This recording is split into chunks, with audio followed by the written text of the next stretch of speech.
What's up, guys? Welcome back to Drums and Drams. Another Thursday night live stream here.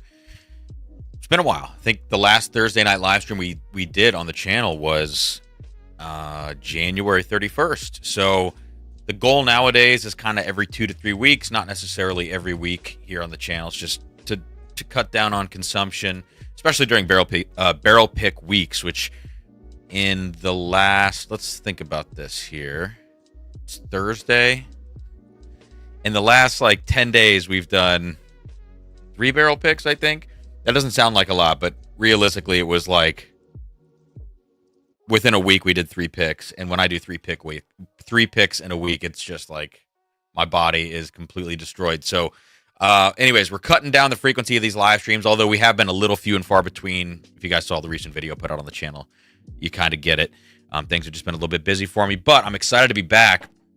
And we have a kind of a crazy night of pours. Let me tell you this, a bunch of money spent on these new bottles to taste. So I hope they are worth it, because I spent kind of an arm and a leg on these Jack Daniel's bottles, the Bombergers as well.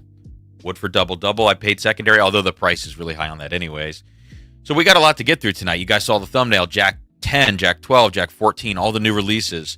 The PFG Bombergers, the Woodford Double Oaked, also the new Distillery exclusive Woodford, the Chocolate Whisper Redux. We'll get into that. I'm going to say hi to some folks. We'll get into these. I don't think we're going to do any blinds tonight. Yeah, probably not. I've got a 10 a.m. dress rehearsal in the morning, and I got to stay cool for it. I've got a kind of a big part, at least in the land of percussion, it's a big part. So I want to make sure I'm on my game for that tomorrow. So let me see who's hanging out tonight. I got to get something in my glass. Russ, what's up, man? Good to see you. I was going to say, I haven't seen your name in a while. Tom, what did the Jack 14 run you? $500, which all things considered, I mean, it's not great, but it could be worse after seeing all those sites having them up for like 900 and 1,000. So yeah, guys, you can see also we've got some barrel picks on the table. We can get into those too. So hit that like button, please. Let's get some more folks hanging out tonight. This is going to be, I'm going to try to keep this at 2 hours if I can, because we're not going to do anything crazy. I hope. I hope we're not doing anything crazy. So we got Tony Bag of Donuts in here. Cheers, Cam. Brought some whiskey with me to Chile.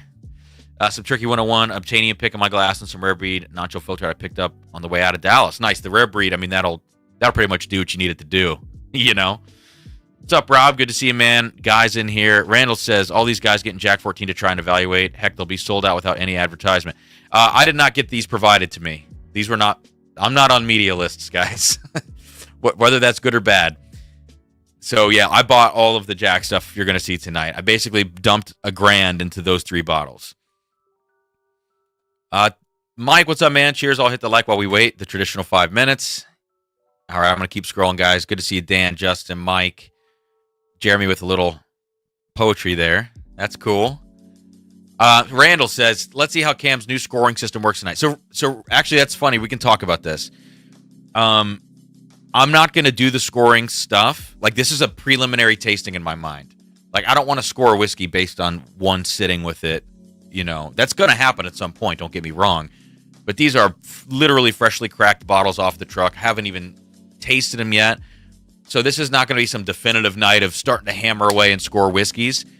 My goal for that, and the reason I'm talking about that in that video is, my goal for it right now is actually kind of tied to a YouTube comment that I received, which was a great idea, which is that I should do a video of 5 to 10 baseline pours, and score them in that video, stuff that everybody can find, rare breed, Old Forester 100, whatever the case may be, and just start laying down some baseline scores in one video before I start posting reviews with those scores. I think that's a great idea. I just need to film that video. I'm probably not going to do 10. I think they suggested 10. 5 or 6 is good for me. Just get it off the ground. And then after that, especially in review videos, that's when I'm going to really commit to that.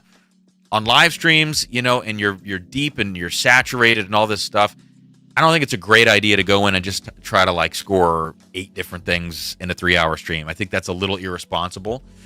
So, it's going to be an evolution is what I'm saying throughout the next 10 months or so to figure out how this is all going to go. I think we'll get it locked in within the next month, and just kind of figure out what this looks like. Anyways, sorry to monologue about that. Poured some Going Nuts in honor of the live stream. Nice. Sorry you had a bad day at work, Jeremy. Good to see you, Deborah. And Phil, I'm sure, is in here too. Thanks for jumping in, guys. I'm just here for the Bulleit Bottled and Bond review, says Molly. Yeah. We're going to start with that. That's so funny that you said that. We're going to start with Bulleit Bottled and Bond. Yeah, so Matt, we got the new barrel pick guys from actually blend. This is our first blend for Drums and Drams. This is from the Whiskey Blendery in Dallas. We did this blend. When did we do this? Early January, I guess, right? So this is called Double Jeopardy. Jeopardy, because Jeb, who is in our Patreon, he lives down in Dallas. He came with us to this blend, and they have barrels at the Whiskey Blendery called Double Jeopardy barrels. And there's a whole thing about White Dog of rye and White Dog of bourbon from MGP being mixed together by accident into these barrels. Then it was all rebarreled. It's a cool story, right? And the whiskey's freaking phenomenal. We based our blend on those Double Jeopardy barrels. I think about 70% of that from 2 different barrels is in here. But we called it Double Jeopardy because of Jeb. And Jeb is the one who introduced the frother to many of us, using a frother in your whiskey. And they did a video of that at the Whiskey Blendery when we were there, and it got like 1.2 million views, probably more at this point. So he gets that named in either his honor or his, I don't know, what's the opposite of honor? Shame. So yeah, we got that going, guys. And that's actually what I was starting the night with here. What I have is the sample of the blend that we did down there, which is like, this is in real time. We blended this, threw it in this bottle. That's it. Didn't marry in a tank or anything like that. Didn't get any aeration to it. And this is the finalized blend, which they put together based on the proportions that we figured out when we were there, in a much larger quantity. And I think they introduced some air into it, and they kind of whip it around a little bit. Maybe they even froth it, Jeb. And so I was comparing our blend to, the finalized blend, because you never know what can happen. And they smell essentially identical, which is great news. That nothing got messed up in translation. They smell completely identical. Ours is a little more intense, but I think that makes sense. It's coming out of the bottle fresh, and this has had some air to it. And it's 121.2 proof. So there we go. All right, I got to catch up on chat, guys. Brooks Malone, thank you for the super chat. Happy to help with your your OOP costs. It's like, what's OOP? Whiskey is a journey. What's up, man? That is a massive bottle lineup. Looking forward to it. Yeah, we're going to see. Hopefully, some of it was worth the coin, Get the frother out, says Joe. I've got the frother behind me. The Jeb special. Tom, thank you for the Drums and Drams gifted memberships, man. Good to see you, Sam. All right. I'm going to keep scrolling, guys. God, Mike. There we go, Jeb says, strapping for the fresh crack. Before we get to that, Jeb, I'm going to actually start with this. Clay, good to see you, man. I'm glad everything is looking up, it sounds like. All right, so we're going to start right here. Bulleit Bottled and Bond from the 2017 distillation season, 7 years old. This is distilled by Bulleit. Is there anything else we really need to know? I don't think so. 7-year Bottled and Bond. I mean, is what it is. Going to be interesting to try their distillate here. Color, light, as you might expect, Oh, out-of-pocket costs. I thought you meant oops costs. It is an acronym. Dang it. Okay. All right. That's funny.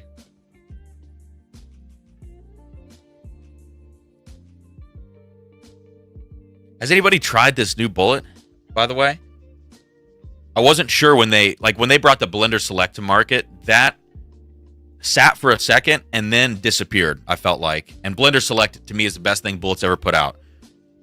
I know there was some falling out with the Master Blender, and I don't know if that was on Bulleit or I don't remember exactly what happened. I remember articles being written about it, so I'm probably totally fudging that story. But that Blender Select was definitely the highlight of anything Bulleit I've ever had. And I didn't know how, like, if this was going to be kind of limited, you know? Like, when Chattanooga first put out their bottled and bonds, those were really hard to find. Like, they would fly away. Now they're a little easier to find. Maybe capacity's increased and all that kind of stuff. But this was just sitting everywhere, it seemed like. All right, yeah, so it really reminds me of a turkey product, actually, in a lot of ways. Like, I know turkey fans might be like, that's sacrilegious. Just hear me out.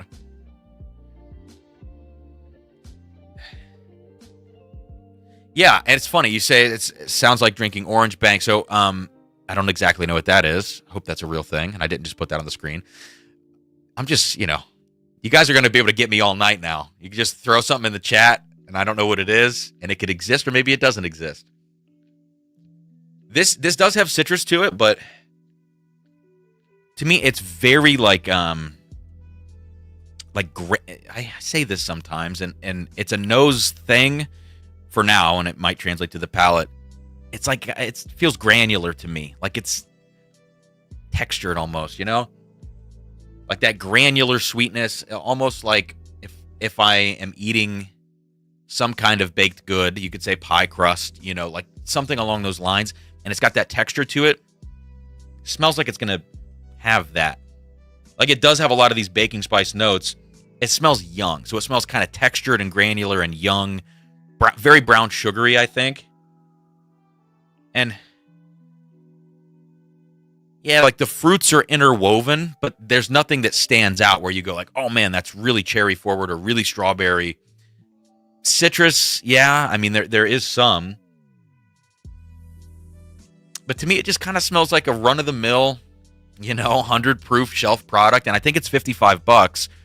On the nose, I'm like, I don't know if I really need this at $55. It's not really doing much for me.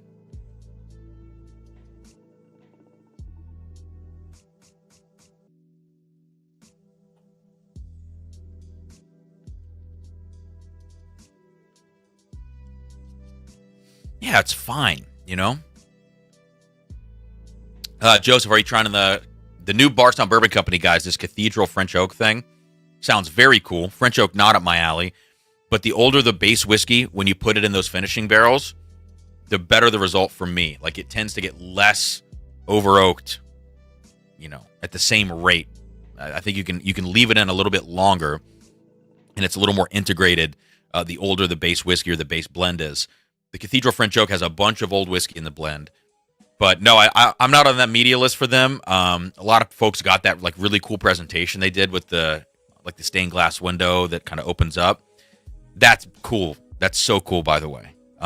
Bardstown Bourbon Company and Green River, when they send out those media samples, I think those things just look gorgeous. The Green River had like a certain thing they did, and I think it was the Bardstown High Wheat that had the light up thing in the bottom of the presentation box. I just think it's all great, It's a little kitschy, but that's cool.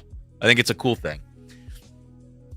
So I've got one of those hopefully being snagged tomorrow morning. I hope. We'll see what happens. And if that does end up happening, I'll definitely be reviewing it. Rob's going down there. That's awesome, man. Jesse, best Bulleit I've had was a pick that turned out to be 15. Yeah, I would love to get one of those sneaky old picks. They did 17s last year. Terry, I've never had old 55. I'm not sure what that is.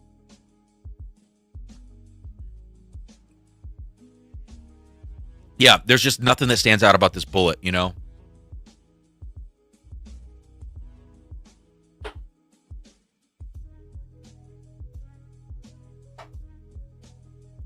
I'm going to be spitting a little bit tonight, too, guys. We got a lot of whiskey to go through. And stuff like this, I don't need to be taking sips every time, Yeah, there's nothing we need to talk about the Bulleit. And that's kind of what you expect from 7-year product like this. I just think the price point would probably needs to come down a little bit, I mean, 50, it is 55, isn't it? I should check before I judge it based on that, Bulleit, what is this called? Bottled in Bond OHLQ. I'll look in Ohio here. Yeah, 55. Listen, we all complain about prices nowadays. That's a $40 bottle. You know, like at best to me, that's a $40 bottle. So they could get that price down or get the age statement up on this over the coming years. Get this up to 10 years old. Then have it sitting, you know, around $60. You're in Henry McKenna territory. Then I think you're okay. But as it stands now, so it's fine. I don't. Even if you're looking for introductory whiskey, I think you just go somewhere else. I think you just go to Turkey 101, or you go when they release the 8-year 101 that they're going to do, like the widespread release. Pretty sure that's coming. Just get one of those. You know, I think you're going to get a better product.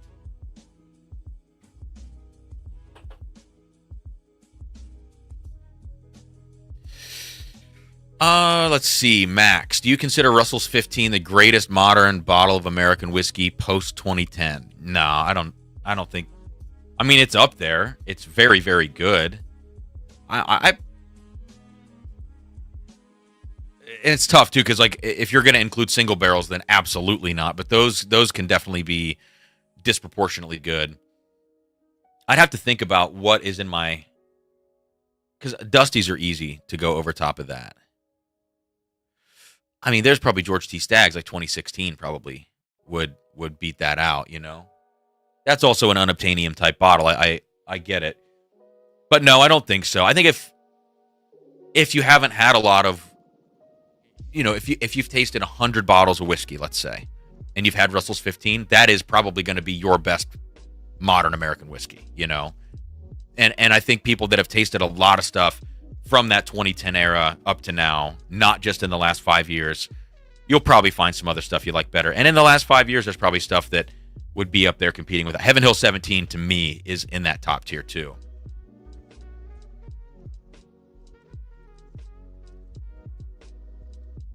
Let's see. I'm going to try not to miss anything in chat tonight, guys. As everything grows, you know, it's a little harder to keep up, which is a cool problem to have. Richie, that Bulleit Distillery Special was easily my favorite Bulleit, and it's been gone for a few years. I have one in the bunker. Don't want to crack it, you know. I think I might have actually an open one somewhere on a shelf in the basement. But that Blender Select was a really killer bottle. Bulleit 12-year rye is the same price. Yeah, think about that. 12-year MGP rye. I know it's down to 92 proof, but 12-year MGP rye from Bulleit at 55, or you get this 7-year bottled in bond. Great that it's their own bourbon, but if it's nothing special, the price is too high.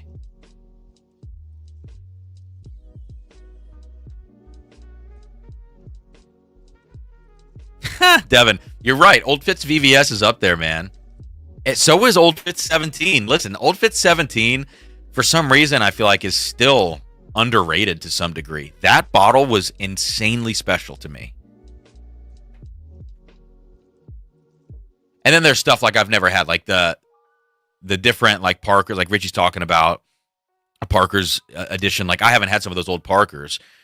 Yeah, I'm sure there's been stuff that really competes with Russell's 15, but Russell's 15 is a shock to the system nowadays because nothing else has that profile. I mean, try to think of a whiskey that's been created in the last 15 years that has that much of a like crazy dusty profile to it. It's really hard to think of any contenders in that way. So there's a novelty aspect to it for sure. Real quick, we're going to get into a lot of high proof stuff tonight. I want to go down the line with Jack. I don't want to like intersperse anything with the Jack Daniel's stuff. So real quick, let me just taste this whiskey blendery blend that we did. We're jumping pretty far up in proof right now, but that's okay. They're different profiles. So here's the blend that we did at the distillery. Man, it's very, very dark, but very, very sweet to me. It's in that like flat cola land, and I love that profile, and the Double Jeopardy barrels that we used in the blend have a lot of that note to it. There's also some good rye spice. So we blended in 10% of a 95.5, like a high proof 95.5. I think it was 8 years in Kelvin barrels, and we just wanted to add a little bit of that rye spice kick to it, and you do get that on the nose. But I don't want to judge the old blend that we actually did there. I want to judge what it's like now after bottling. So let's see. Richie, I haven't poured the Jack 14 yet. Maybe I should get some air in those. It's probably a good idea, huh? Let's do that very quickly. We'll put Jack 14 in the new branded Drums and Drams glass.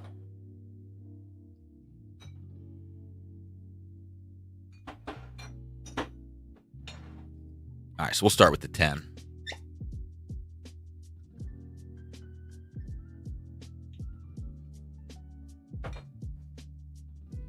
Tom, Heaven Hill 27 may still be the best modern whiskey I've had, but that's going by memory, never owning the bottle.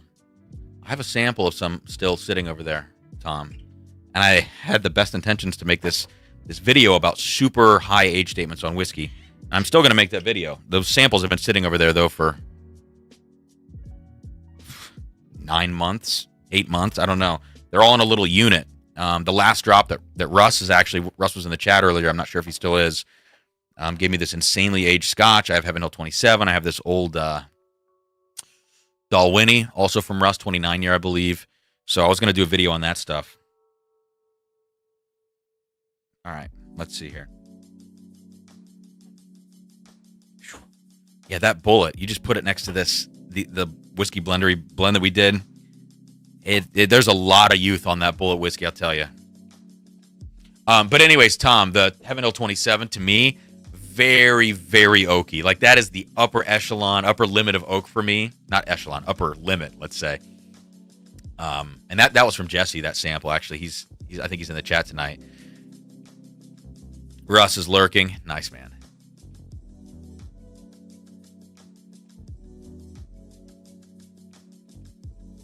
What's up, Nancy? Hey. It's sitting on the table right here. We're going to taste it in a second, Nancy. It's dropping March 7th, actually, is when it comes out. Let me know if you want a bottle. Obviously, you are the master of Still Austin, but if you want a bottle, I'm not sure if, you can just get those things or not. And I know you have plenty of Still Austin, but if you do happen to want one, just let me know. I'll send it to you.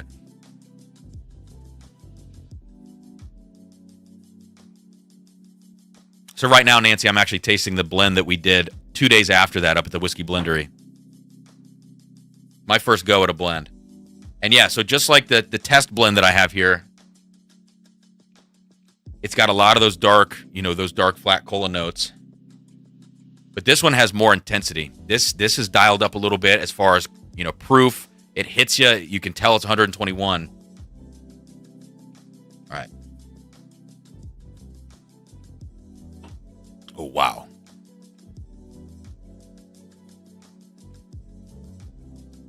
Oh, wow. Yeah, that's got a punch. Jeb, Jeb, I can see why you said that. Some airtime for this. And maybe a little frother action. Maybe a little frother action is going to do. That front of the palate is humongous. Wow. Coming back to it now. Very chocolatey. Almost bittersweet, dark chocolate, oak combination going on. So it's a kind of a natural progression for me on the nose. Initially, it was a lot of flat cola. After the first sip, you acclimate to the spice. Cola has a spiciness to it. Then you can start getting underneath it into the bittersweet, dark chocolate notes. Yeah.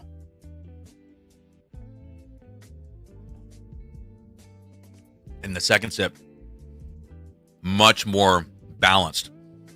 That first one just takes you by surprise. I think coming off of the 100 proof also had something to do with that. And a lingering sweetness. The spice kind of rides out. After the mid-palate, the finish begins. The spice rides out.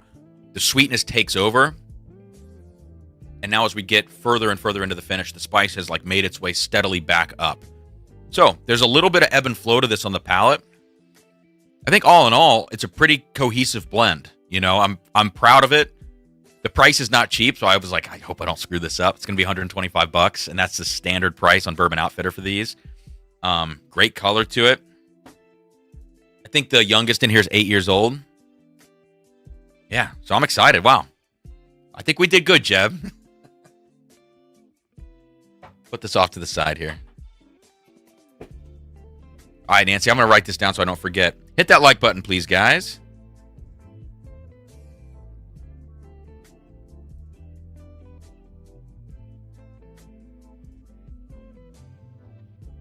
So, Nancy, let's taste it real quick. Sorry, guys, I don't mean to make this about all of our barrel picks, but we may as well just taste it real quick.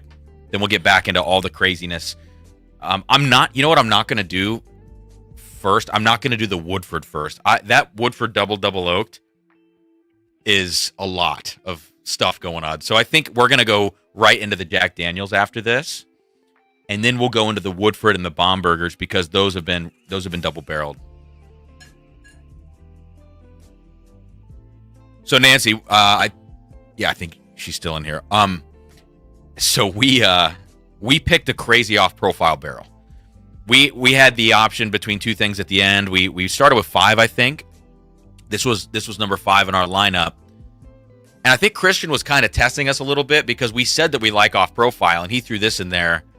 And he said that there was a distillation run in 2019, and it may have just been one run or maybe 1 year worth of runs or something like that, where the whiskey came out really like with this jalapeno and habanero kind of spice to it. I even said it had a little mango habanero salsa kind of note, which I know is very Texas to say, but it really does. It's crazy. And it's got this like fruity leather type profile to it as well. It's much more savory. So we were between this barrel and we were also between one that was just like dark plummy. To me, what I look for in most picks are those really dark and plummy kind of notes. Rich, I hope there's no mango. Yeah, there's not. Whatever. It's not like super. It just made me think of mango habanero salsa. But Nancy, we had to go with this one. We had to go with this crazy off-profile one. Also because the viscosity of this particular barrel is wild to me. So, anyways. It came out at 122.8. And right now on the nose, jalapeno spice for sure. But then right underneath it, it's so much red fruit roll-up. And it's really prickly. It's one of the coolest whiskeys, and density-wise and like concentration-wise, at 122.8 proof, it's probably one of the highest concentrated whiskeys, and only 5 years old, that we've ever picked. It's so just shocking, I think.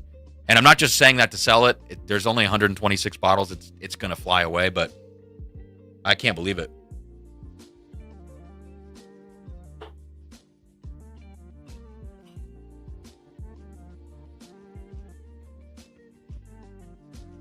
What I love about it, too, is that it starts softer than you'd think based on the nose. And then it's just this super steady crescendo of not just the spice, all of the flavor, and it's very, very mouth-filling. Man. And then a little, like, towards the back of the palate, a little bit of, like, this cocoa powder note. So I was talking about bittersweet dark chocolate on the blend, and then this barrel has more of, like, that dusty cocoa powder note. Man, I mean, this is wild, and it's so unlike anything we've picked. More leather now. Even as I'm just taking that second sip, I can just smell it coming out of the glass. More leather notes. This is going to be... I mean, I don't think it will be divisive. I think we're saying that it's weird, but it's not that weird. It's just awesome whiskey.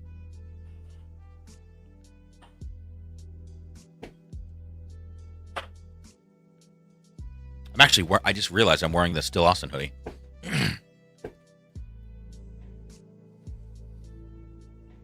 What's up, Mojo? I was drinking Jack before it was cool. Oh. I can't. Oh, there we go. It's like things aren't going up on the screen. So we can get rid of this Bulleit.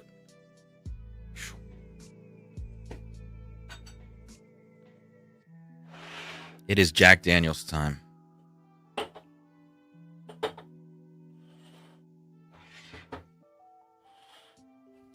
It is Jack Daniels time. Let's do this. All right, so let's get into it now. Jack 10, this is batch 4, 97 proof. You guys have probably seen, at this point, all the whiskey tubers that got media samples of these. You've probably heard the spiel, batch sizes. I remember reading those. I'm not exactly sure off the top of my head what it was. But you probably know the proofs already. 97, 107, and 126.3. What else to say about this? I've got the batch 1 of the 12 year, which is my favorite Jack Daniel's product besides Coy Hill. You know, Coy Hill's awesome. But yeah, we're going to compare the newest batch 12, which has been getting a lot of praise, to this first edition.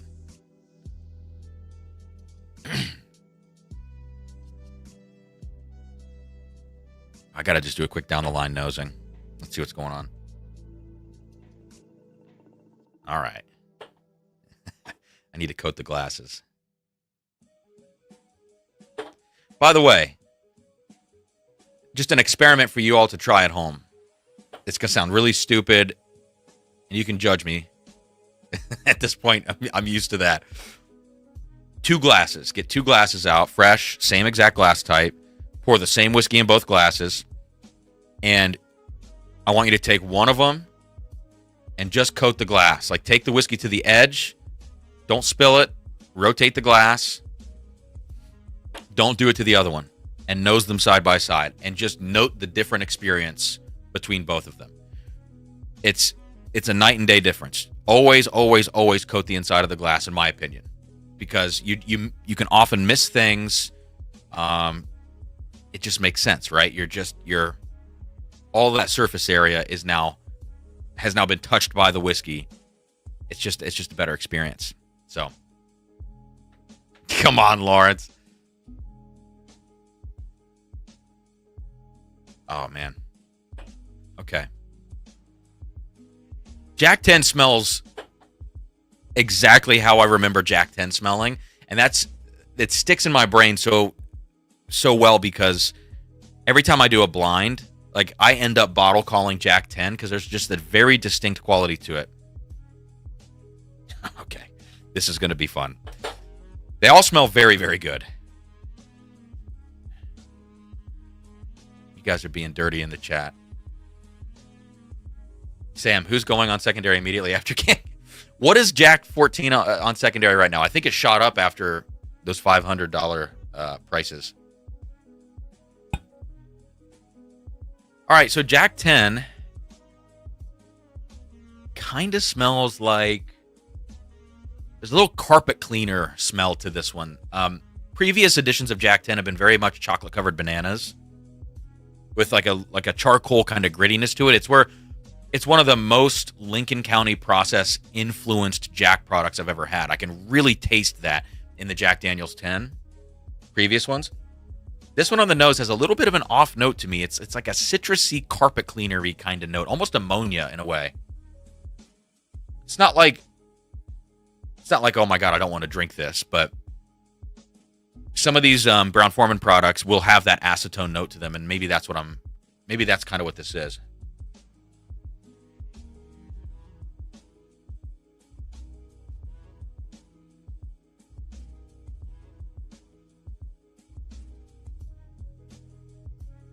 Yeah, I'm going to do another sip because 97 proof coming down off of those 122s, it's definitely going to feel flat. So I'm not going to judge it drinking experience-wise on that sip. But yeah, this is solid whiskey. Like, the price of this, I want to say, is around $80. I think it's a fair price, you know. Novelty's sake, pay up to $100, but this is not something to really chase down and spend a lot of money on. It's just very solid. Aged Brown-Forman profile with that signature kind of Jack Daniel's note that you get in there. It's got a little sourness to it. I think when you water something down like this that has a lot of oak impact, because these Jack products do, you water it down, and the more water you add, sometimes you can really, really bring out that sour oak kind of quality. You can try that at home, too. Try it at home.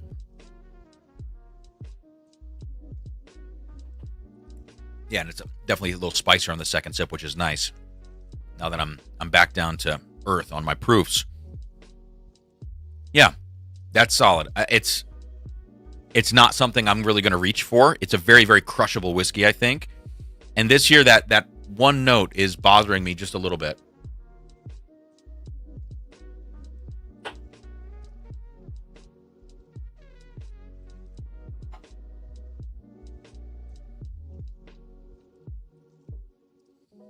But it is very chocolatey. All right. Let's keep moving. Jack 10's never really been my jam, though. Travis, at retail, what's a better value, JD 10 or... It's a great question, man.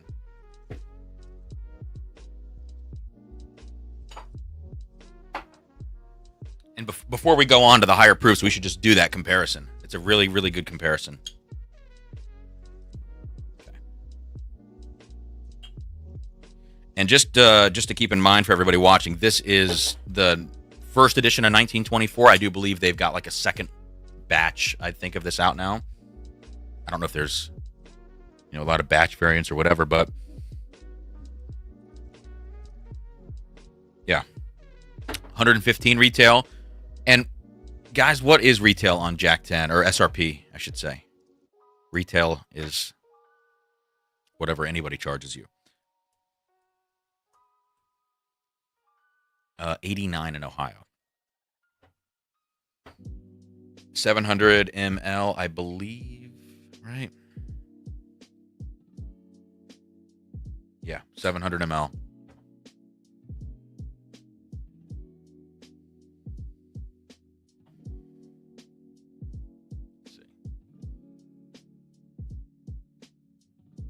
Ooh, that 1924 nose. Now, three extra proof points, but same age.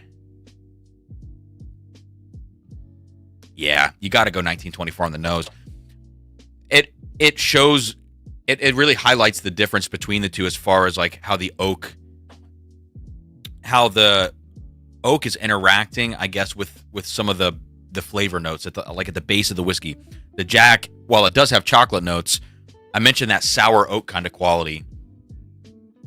And the 1924 is a much sweeter experience, much sweeter oak, where I feel like I'm picking up more like a little nuttiness, actually, in the 1924 I've never really thought about. But it's almost like...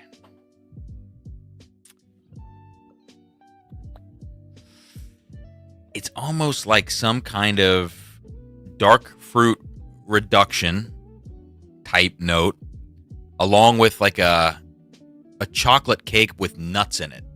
That's kind of what I get on the 1924. Has more of that cakiness, and the Jack has more, sour, fruity, almost a little pineapple, like overripe pineapple note to it.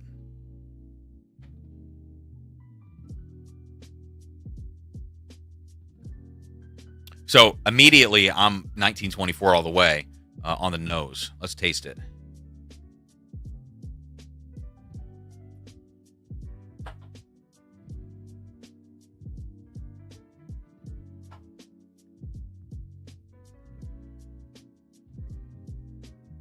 Yeah.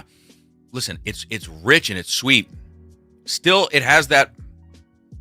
This truly has the acetone note to it that you get from Old Forester products. Brown-Forman more, generally. But it has a much sweeter profile. It's more luscious on the palate. And the Jack 10 is more sour and also more angular, even at a lower proof. So 1924 for sure. I think where this falls for me, the Jack 10, is like it's a cool option. If it becomes widely available on the shelf, it's just a cool option to see an age-dated 10-year Jack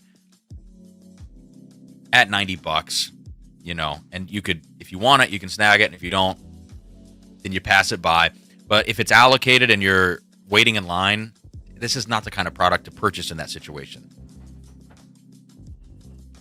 So let's move on now to the new Jack 12, which again is 107 proof. Oh, wow. That's different. I'm going to go ahead and pour out the other batch 1 of Jack 12. See if it smells and tastes the way I remember.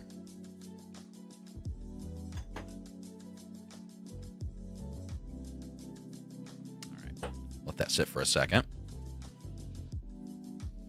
Acetone means they have a lot of heads in the whiskey, but I first got my teeth on whiskey with JD back in '76 at my dad's wedding to my stepmother. I was very tender, 6 years old. Holy shit! Start them early, Nancy. Yeah, Lido. Damn, Dancy. Triggs, let's get a flash of the Bardstown Bourbon Company Goodwood. No, we're not cracking that tonight. Listen, I'll crack pretty much any bottle in my collection at any time. That's one that's got to be saved. Tom says the value comparison's a bit tough if both are retail, but I have a lot more luck finding 1924 than Jack 10. Yeah, I would agree. All right, let's see here. Jack 12. This has like a savoriness to it, like a barbecue, almost like a barbecue note. Yeah. Listen, this is very dark, very oaky. I'm going to say a lot of the same notes probably between these. We're talking highly aged Jack Daniels. The proof point's going to deliver them in a different way, but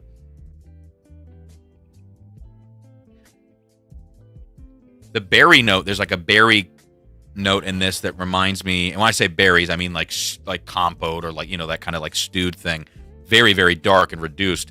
Almost reminded me of the 1924, but when you smell the 1924, that almost smells artificial because it's so much brighter than this Jack 12. The Jack 12 was very dark. But that burnt ends, like savory note to it,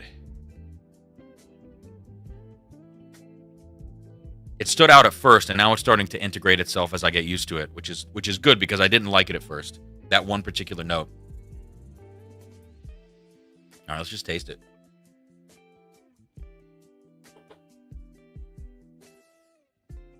Oh, shit.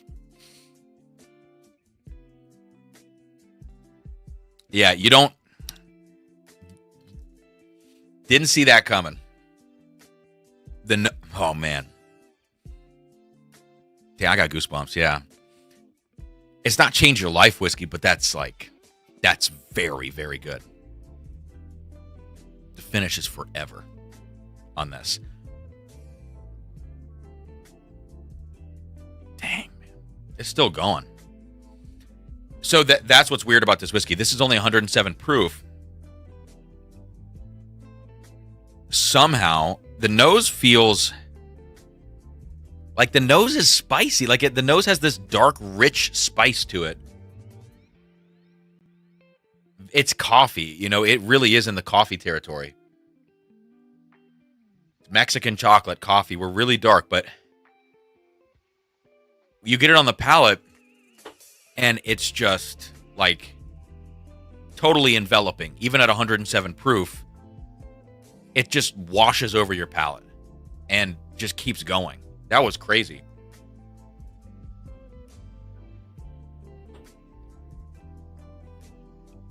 Oh my, like, you know right away at the beginning, holy shit, that's good. It doesn't Yeah, that's phenomenal. I'm going to use that word. I know some people have an aversion to that word. I got to see if... All right, guys. My wife is not home yet. I got to make sure she's okay. This is a little late. A little late for her to not be home. All right, so now we're really deep into the finish of that Jack 12. This is so aged leather and aged oak. And it's not off-putting. Like, it is night and day from the Jack 10.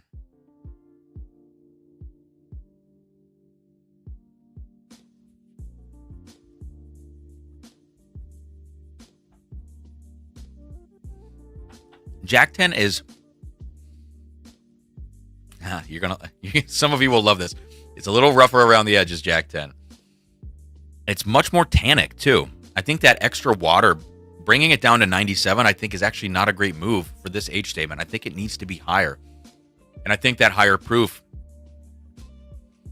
delivers enough spice and enough alcohol to keep things moving forward. I think when I get, and tell me what you guys think about this, I think when I get a really tannic finish on a whiskey and it's clinging to your cheeks and your tongue, and you have that kind of, red wine feel, and Matt Porter talks about that too. It's like drinking a Cabernet.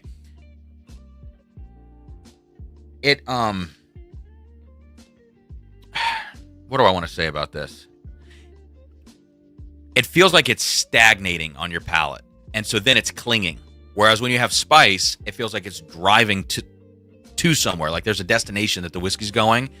And when you balance that spice and that tannic quality perfectly at a certain proof, I think often you will miss the tannic nature of the whiskey because the spice continues to roll. And that's what happens.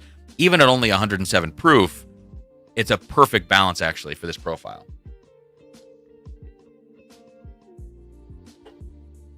Damn, that is so good. I got to stop drinking it. All right, let's do a comparison to Jack 12 Batch 1.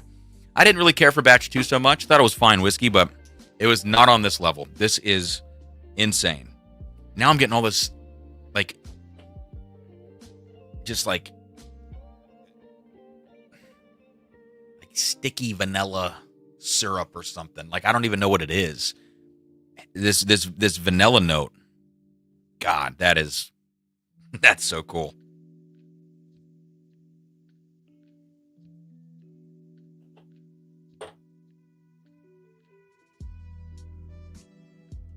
What's up, Marty? Cheers, Cam. Keep killing it with the picks. Thank you, man. I'm doing my best. You know, we're really trying. We're a little overloaded right now. Joe just cracked the Crittenden's Mississippi Antique 7-year Kelvin.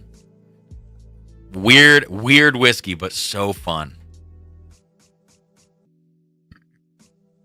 Uh-oh, Mike says, Cam, given your response to Jack 12, you might want to slip on a Depends before you try Jack 14. Oh, no, don't tell me that.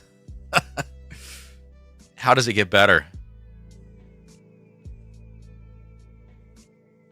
Damn. All right, let's do it. Let's do this comparison real quick, though. So this is Batch 1 of Jack 12. And that's why I love this batch. It has that King of Kentucky, like, molasses note to it.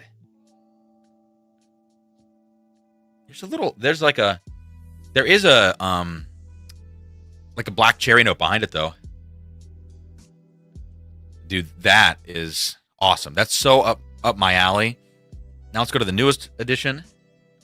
It is very different. And I think I remember seeing in either a press release or a quote from Chris Fletcher that he mentioned that these are, like, the Batch 3 is totally different than what they've done before. The profile is very different. It actually is standing out now as a little bit fruitier to me because of the first batch. This is so much molasses and oak, which is why that I make a comparison of this being like a baby King of Kentucky in a lot of ways. And it's the closest, when this came out, Batch 1, that I said, anybody at the time, this is as close as you're going to get to drinking King of Kentucky without actually drinking it. Yes, Old Forester President's Choice can approximate it to some degree, but that's a lot harder to find, because those are all single barrels at the distillery, than Jack 12 was at the time. Still hard to find, but you get the point. All right, let's try Batch 1.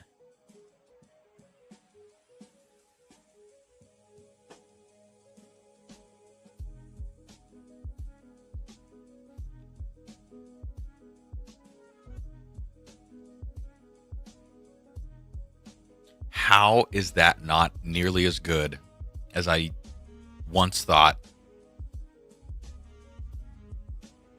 And it's only in comparison to this other one. That doesn't even, to me, that doesn't even hold a candle to Batch 3. Now I'm like, I feel like I'm going crazy. That almost had a bitterness to it the whole way through this first Jack 12.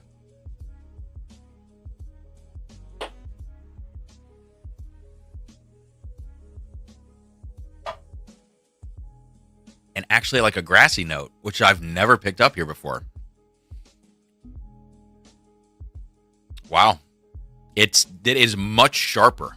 Like a sharper, more peppery, almost like youthful spice to it. Let's do one. The grass is hanging on too, the grassy note. All right, so let's do the new Jack 12 one more time. Good Lord.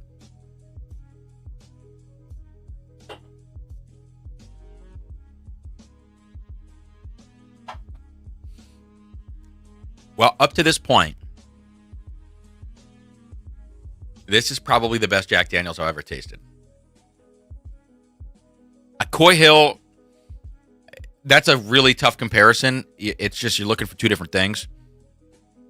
And a side-by-side doesn't even make any sense. So I'm just going to eliminate that from the conversation. That's the best Jack Daniels I've ever tasted. That is incredible. Okay. I need to get a back up of that very quickly.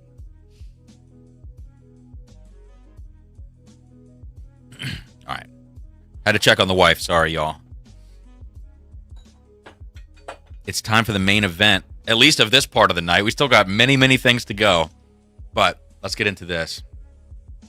Look at the color on that. I mean, this is the 12. Oh, jeez.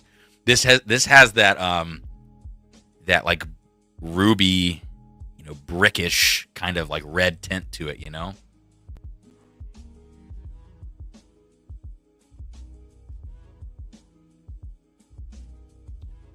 Nancy, so John was at your house all week. That's crazy. Very cool. I bet that was fun.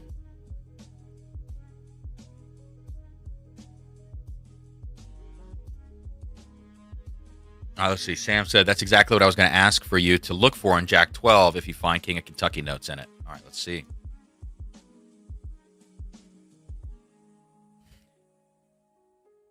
It's definitely intense. This crawls up your nose. 126.3 is not crazy, but it is. People are going to, it's a little tight. It's a little tight on this. Bottle's only been open 2 days, but it's a little constricted, I think. However,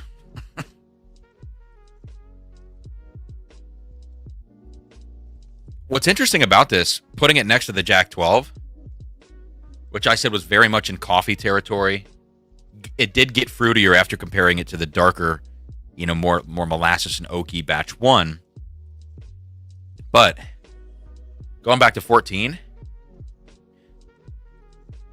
there's like a direct connection that you can make when you nose them side by side. 14 really has it's like the exact same flavor pocket as this 12. It's just amped up. That's the way that it feels to me. As a result of it being amped up, you get less fruit. You do get more acetone on this Jack 14. Maybe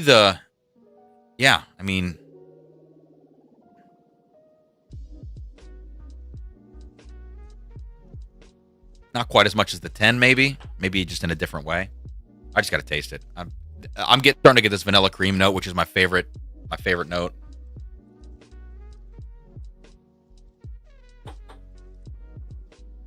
Oh, jeez Louise.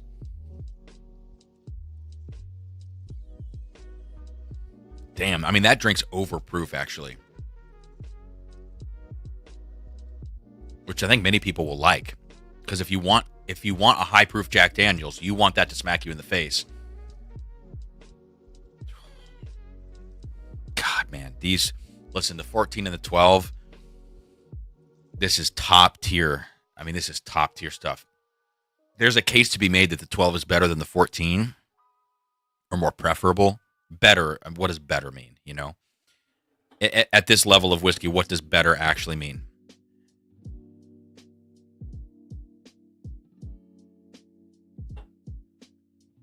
And the side-by-side comparison is really hard.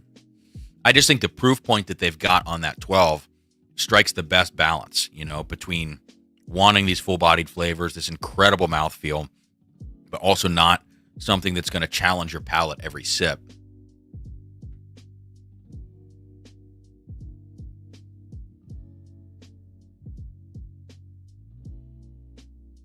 Jack 14, no, I think it's going to get distributed. I think it's like 24,000 bottles or something. Cheers, Nancy. Thanks for hanging out. Hey, Nancy, I'll email you. Make sure I have your address, and I'll send you that Still Awesome bottle.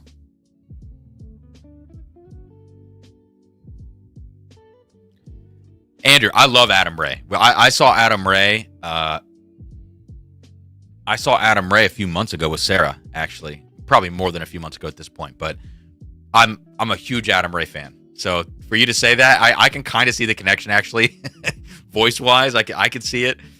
I was watching clips of him earlier today, actually. Nancy, just one last thing to help get rid of acetone and acetaldehyde. You can put those barrels up high in a rickhouse and let those volatile alcohols blow off a little naturally. Interesting, huh?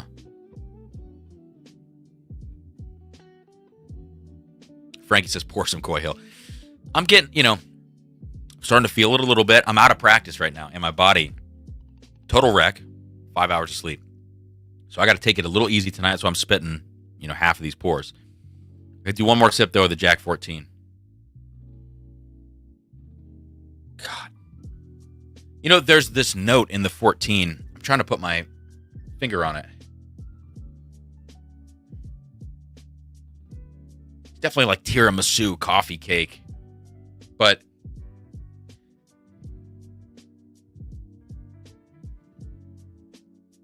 I don't know. It's another like bakery thing. It's not yeasty.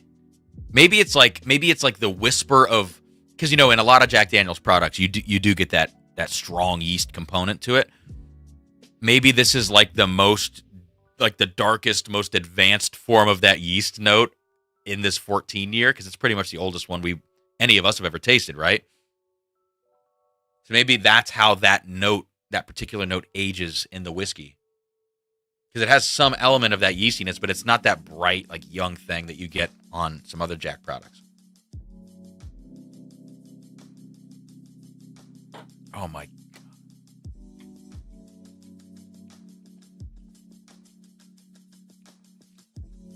But yeah, the reason I think that Jack 12 might be preferred by more people is because the 14 year is a little bit too angular, and I think this can happen with Jack products. It's not unusual. I'm gonna throw a little water in it actually, because I'm curious.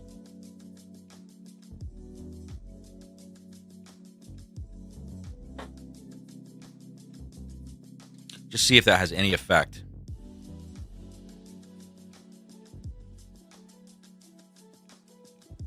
Joe, any ETA on the D&D cheap? Yeah, they're shipping out now. I think they're all made. Guys, we have Drums and Drams glasses now officially. The link is not public yet. I just wanted to do a first run and see how they turned out. So it was Patreon only. Same thing with the physical merch. That was Patreon only first run. We might be adjusting prices on some of them. Like maybe a few things go up $2, maybe some other things go down $5. I got to look at everything and figure it out what I want to do. But that will be publicly available. I'm going to see if I can work on like a discount code for Patreon. We'll see how that works. I don't know. That might not be feasible with the way that we're doing the pricing with glasses. Like if you order more glasses, you get a discount as you go up. So it might not be feasible to do a discount code. Wow. All right, so let's see. With a little water, it's like maple syrup now on the Jack 14.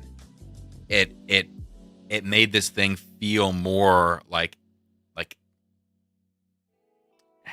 you could say, okay, syrupy, but it's almost like taffy, it feels like it's going to be thick like that with 3 C's.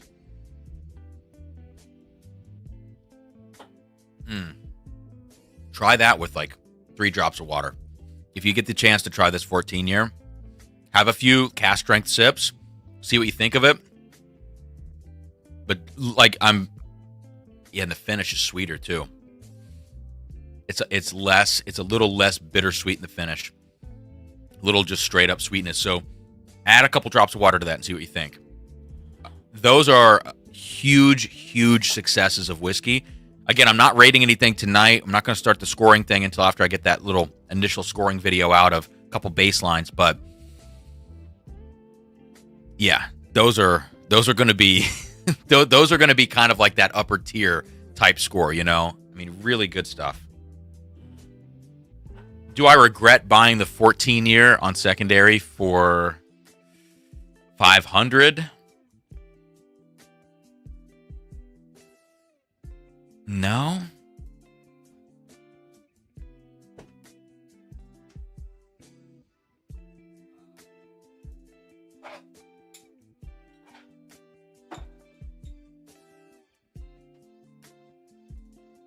Everybody's asking, how does it compare to Russell's 15?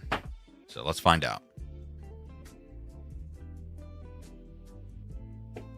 Mojo brings up a good point. Like maybe as this sits in the bottle and gets a little bit more air as you drink it down, maybe it turns out to be, very, very good. I'm actually going to pour.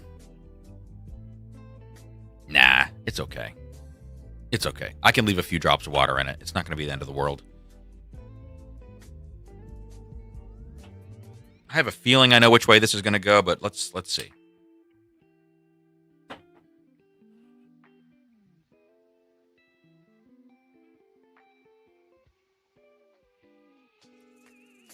Okay. Yeah, it's an easy win on the nose for Russell's 15. It's just so, like, so dusty, you know? So much just, like, funky turkey cherry notes that it's hard. And that maybe that's a preference thing. I don't think so. I think that would be kind of universally accepted.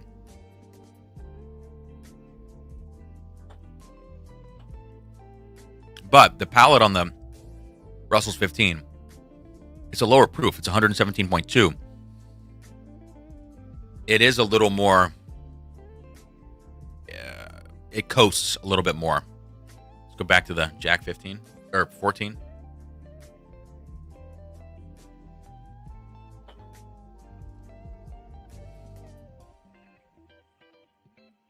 I'm still going to go Russell's 15 on this. So then if you think about secondary evals or whatever, if you want to get into the nitty gritty of it, if this settled around like 400 realistically, that would track quality-wise versus the other bottles, in that secondary market range. But to me, I would take a Russell's 15 over it. But if I want something that's going to... I mean, the intensity of this is fun. So... Colin, Russell's 15 wins. Who would have guessed? Colin, good to see you, bro. Hello. Yeah, but also I've been critical of Russell's 15. But yeah, different animals, says Andrew. They are very different animals. Very, very different. Ron Miles, dude. It's good to see your name in the chat. I got the belches right now. I ate like 2 hours ago. But this is working me over. Richie says, Cam, Dare totally loved the 14 over the Russells. Wow, but that's her palate. I can't wait to compare. Listen, if you just go off of like drinking experience, just in terms of like how intense, and you're gonna go Russell's, or you're gonna go Jack 14. If you go for like that finesse, I think if you want that finesse and you don't mind the lower proof, something a little more velvety, and of course those dusty notes. I'm getting a lot of this like grape soda thing, and it's just this comparison is bringing so many of these different notes and these extremes out of both of these because they are on opposite ends of the spectrum. It's very much grape soda now on the Russells, and just like there's a soap that I had from some company one time called Vintage Suede, and it smells like that soap. By Cremo, Cremo. There's a scent of body wash called Vintage Suede. I've always gotten that note on this Russells. So, for what it's worth, those are. Listen, if you find Jack 12 or 14 at SRP, I mean, just grab it and run. Don't even just run away. I would pay for my first Jack 14 if you're somebody that engages with the secondary market, or you engage with like stores that are marking things up and you're used to spending a little bit more, and you've bought things in that $500 range at full secondary cost before, then I would say for your first Jack 14, I can see you wanting to spend I spent $500. I'm not mad that I own that bottle. I think realistically, that's like a $400 bottle on secondary. The 12-year, I think the other 12 years are going for like $200 to $250. I think like that one's a little bit better, but that's the right price. Like $250 for that bottle. If you're used to spending that markup, that's going to be, you're not going to be upset that you own the bottle at that price. And if anybody wants to say SRP only, then this discussion's not for you, and that's okay. Then find it at SRP and buy it. But I'm in a control state. I'll never find that at SRP unless I stand in a line for 12 hours, and I'm not going to do that. I think I covered all my bridges there. Or all my bases, I mean.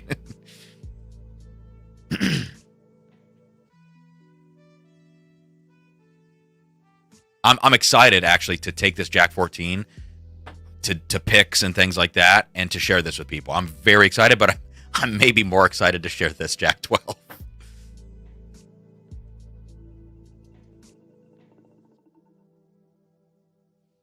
Let's see, Mojo. People can say whatever they want about Cam. Guy knows his whiskey and doesn't mince opinion. Appreciate it. Thanks, man. Thanks, bro.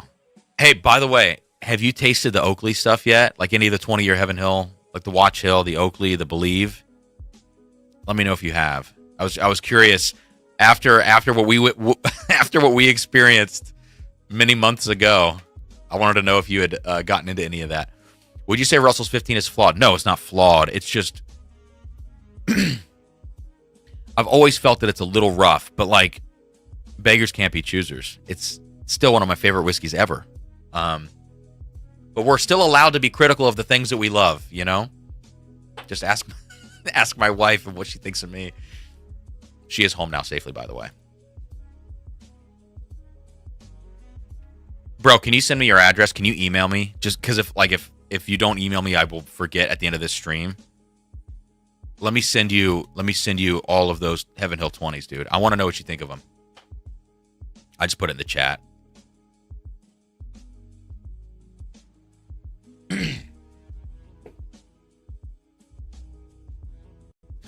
Jack 14 is good and all, but have you ever had Gentleman Jack? Is Jack 14 a contender for Bourbon of the Year 2025? Listen, yeah, for sure. I mean, we're only in February, but of course, I think this is probably. You look ahead to, imagine yourself 12 months ago, looking ahead to the end of 2024, and then after everything that came out in 2024 and what that range was like. Yes, if I extrapolate forward 10 months, I think this 14 is in the conversation, but I think the 12 is just as in the conversation. That's what's crazy about these products is 2 years apart and 20 proof points apart, and they're both equally as good. It's frightening. Man. Yeah, listen. Don't I ever read Discord. Yeah, that's funny, man. Bourbon Bill, what's up, dude? Cheers, Cam. Love me some JD. Hope to get a 14 soon. I've been a fan of Jack 12 Batch 1. Was my favorite so far. Yeah, so the Fort, and you're in Pennsylvania, I think, right? I think that's right. If I messed that up, I apologize. But you guys have kind of like those store drops. Pennsylvania does, at least.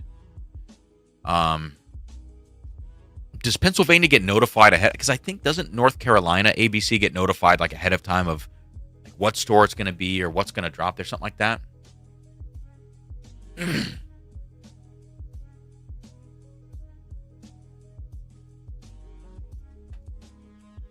Dude, you don't have to send me anything. I promise. If you want to, that's awesome. But I'm drowning in whiskey over here, and I just want you to taste this stuff, dude. I'm telling you, because that is the closest I've ever come to experiencing what we experienced that night, drinking that crazy stuff. Oh, it's random. Says, oh man. Okay. Well, dude, if you need a sample of these Jacks, just let me know. I'm happy to send these your way. I don't know if you like to review off of samples or not, but. Or if you just want to taste them, you don't have to review them. Whatever you want to do, just let me know. Okay, let's keep moving. So where are we going to go next? I think... Let's do the one-off. Let's do the Bombergers. These Jacks are so good.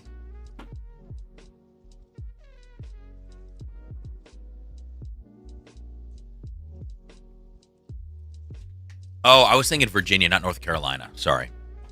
That's what I was thinking. And I remember I thought in my head was the idea that something had happened. I don't know if it was a scandal or not that made them stop doing that. I don't know. Brett, okay, supposedly hitting the island next week. Does anybody know the answer to this question from John? Do I have a chance to get the 14 if I'm at the distillery on Monday? I don't know. I've never been to Jack, so I'm not sure how their drops work. All right.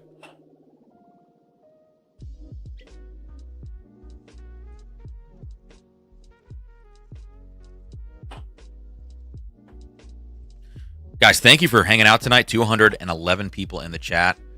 I feel like we've covered, we haven't done like a bunch of pours, but I feel like we've covered a lot of stuff in the last hour and 10. So that's awesome.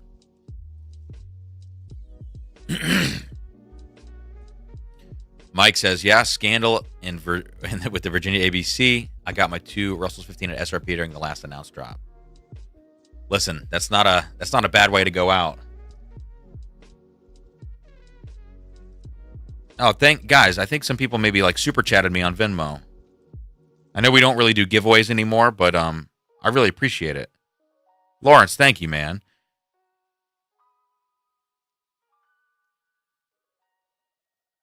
Oh, okay. I'm sorry if I missed your email. Dude, I haven't deleted emails. I have 66. Usually my email, I have 30-ish unread. And I don't think I've gone through and deleted emails for about a month. And I've got like 6,600. And it's just because things got busy. And I get overwhelmed. And when I get overwhelmed, I just bury my head in the sand. So I have missed a lot of emails recently. More than usual. And I apologize. And Lito, thank you, dude. Thank you, guys. Hey, Cam, I'm not really in my edge. Always supporting from behind the scenes. Cheers. Thanks, dude. Good to see your name pop up. Always. One of the OGs, Lito. Bourbon Bill, we're about to get into the PFG right now.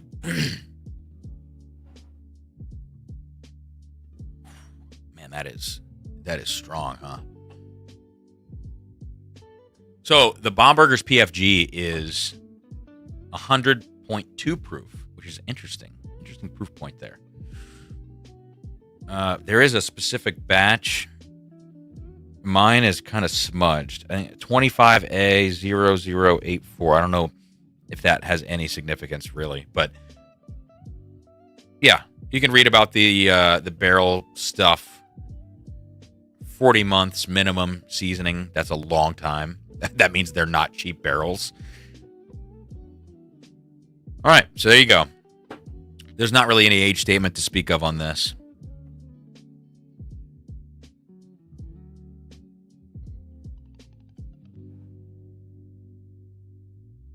So let's just real quick to set the stage for this PFG review or initial kind of thought. I'm not a big double oaked person generally, and I'm especially not a big double oaked in French oak person. French oak, I think, can overtake whiskey so fast. And I had a great experience recently, actually. This is going to sound like a plug, but I promise it's not. Circle City, I don't think I have a bottle up here.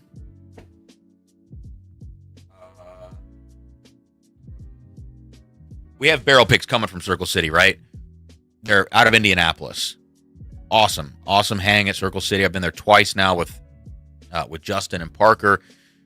Those are guys that are in the Patreon and just friends. And Sarah, my wife, we went and we did a barrel pick there. We did the kind of like 2 different picks.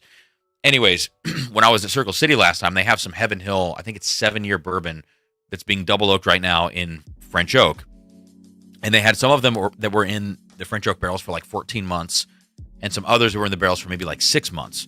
And we did 3 of them. We were going through them for picks. And again, I'm not a big French oak guy, but I'm like, listen, if I can look on the barrels and understand the base whiskey and the amount of time it's been in there, I can start to really catalog this information in my mind as I think about French oak finishing.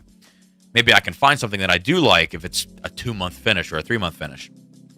So we get into it. And the first one was actually pretty damn good. French oak to me can get a little rubbery on the nose and on the palate, and it can feel just really heavy and bitter. And you do get those coffee notes that you might typically associate with double oaked, but with French oak, it's even more intense, I think. And then we tasted one that was, I think, only like 6 months in the French oak. It was almost like there was no finish. So it was like there was a breaking point between that 6-month finish and the other one, which was like, I think, maybe 14 months. Now, that's a wide range. But the fact that the 6-month didn't have that much influence, I thought was interesting.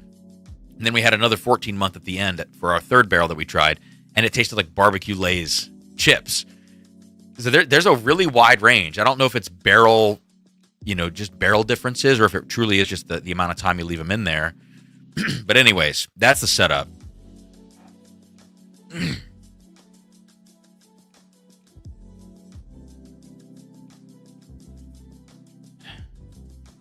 This is a great point, Greg. Sounds like those chasing the 14, Jack 14 in controlled states, the 12 will be a great consolation prize. Honest to God, everybody will go for the 14. If you're behind them in line and you're the next person and they run out of 14 ahead of you, buy the 12.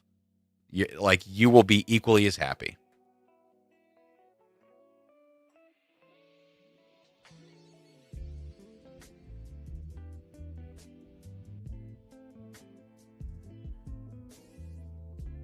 So here's the thing. The PFG right on the nose, like right at the beginning when I first smell it, I'm like, ooh, this is kind of bitter. It's bitter coffee notes. It's that typical French oak thing that I get. But then as I continue to smell it, that all turns into this extremely condensed, like flat cola syrup and just like almost these like dried, like raisin kind of notes, like dried plumminess, Yeah. Almost dried cranberry too. There's a little bit of that like tartness to it that you would get from a cranberry. But man, and the spices, like the baking spices, are so intense.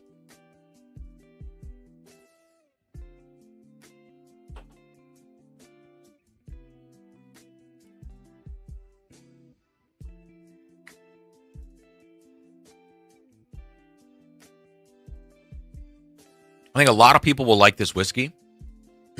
This first sip for me, once it gets to the mid palate and back, it's extremely tannic, extremely dry. Actually, I actually want to focus on the word dry. That's the most important word for me for this one.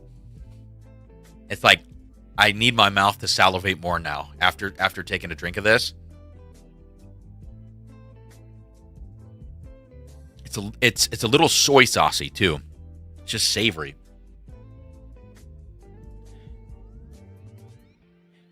Yeah, that umami thing, that people talk about.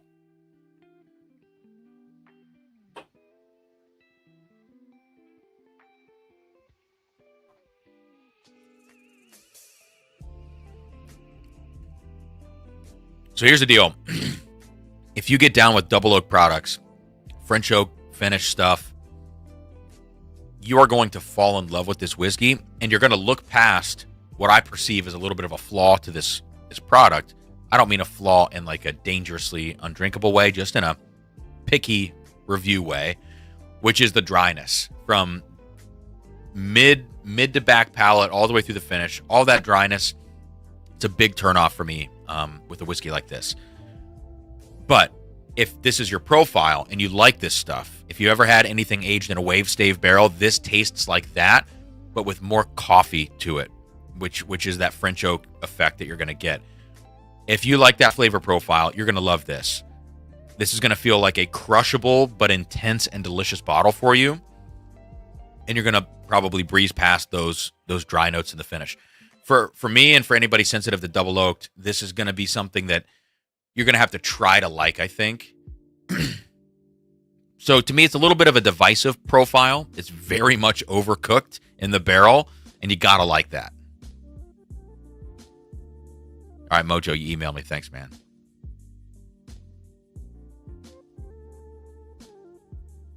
Eric says, I want the PFG more than anything on that table, probably. Interesting.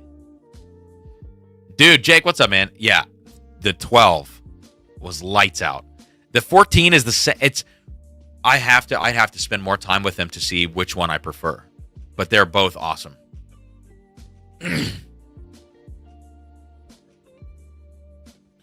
Yeah, Andrew, I mean, and I know that so much wine is being finished in French oak, right?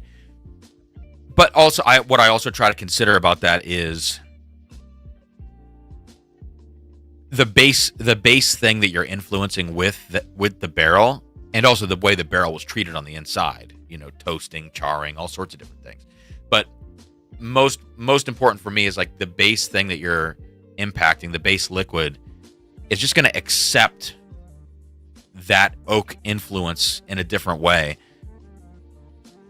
And to me, it almost runs counter in whiskey, in the sense that you think that older whiskey would get over-oaked faster, and I've never found that to be the case. I've always found that if you have enough of an oak backbone to the base spirit, and you add this oak onto it, that like they almost fight each other in a good way, where it's like trying to fight off the oak influence of the barrel a little bit longer. Where if you put a young spirit in a second barrel, that it can really take it over. So I think there's all these sweet spots and ranges, but French oak to me on whiskey does so much. I mean, if you get a heavily over-oaked wine, you'll get all those baking spice notes. You can get a lot of vanilla actually on these just oak bomb wines. But with whiskey, it just brings me to this like rubbery coffee territory. I think you got to really treat it carefully. Tom cracked the Buckner's 15. Definitely a bit different than most of the River Roots 15s I've had so far, and has me hyped for the Drums and Drams picks. Yeah, guys, hey, I just have a bunch of samples next to me. We did 2 barrel picks at Buckner's. I thought we were done with all the Buffalo Turkey stuff. The Buffalo Turkey 15 years. But we went to Buckner's 15, and we found 2 of them. We found 2 awesome barrels. So one is a little sweeter profile, which I think is going to be kind of like a maybe more broad, like a more broadly appealing barrel. Maybe. I don't know. It just depends. And this one, I believe, is 127 proof. And then the other one is 136 proof. And this one is definitely a spicier, more cinnamon, savory profile and less sweetness than the other one. So it's really like 2 different profiles for different drinkers, or maybe some folks are going to want to try to get both of them. They're not cheap. They're going to be like $320, as is the case with all the Buffalo Turkey stuff. But that's going to drop in April at some point. But I'm very excited. Matt and Billy from Buckner or from Augusta really took care of us. So it was a fun pick. What does PFG stand for? Precision fine grain. Talking about the barrels. Anthony, very sensitive to the soy sauce note myself. I don't like it when that's prevalent. You probably won't like this then.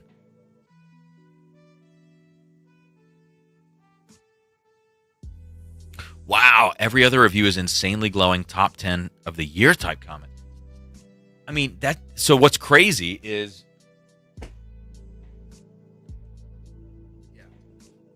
so we did that, like, and Evernorth had a bunch of these barrels, right? Like this is the Short King pick. Like, these were barrels that I'm not a big fan of wave stave barrels because they can get extremely smoky or rubbery. If you guys don't know what wave stave barrels are, just look it up on Google. ISC, which is Independent Stave Company. Look up ISC wave stave and you'll see that pop up. But at Evernorth, they got some of these experimental barrels from Sagamore that was like, I think ours was it was Sagamore high rye and low rye bourbon and MGP 95.5 rye, like 3 years old, all of them blended together and put into this second fill wave stave barrel. And the second fill part is what's important, because then the barrel impact is lessened and you've already spent a good portion of that barrel's influence right out of the gate, which is good because I think the wave staves are a little too strong for me. But you get the same note on this. That same thing that the Precision Fine Grain has, but it's in a more just like balanced way. And I think the rye helps in here because you're adding that spice element to it.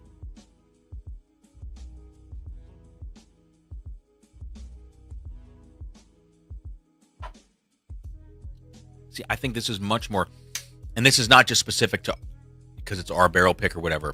No, like any of those barrels at Evernorth that they had of that lot of like 12 or whatever it was, I would prefer to this Precision Fine Grain because it's more balanced. This PFG, to me, it's one of those things where I feel like anybody can kind of leave a product in a barrel for a long time and just let it cook to this point, you know, because this is mostly second barrel influence that you're getting on the whiskey. I'm not saying anything bad about Michter's either. I'm a Michter's freaking fanboy.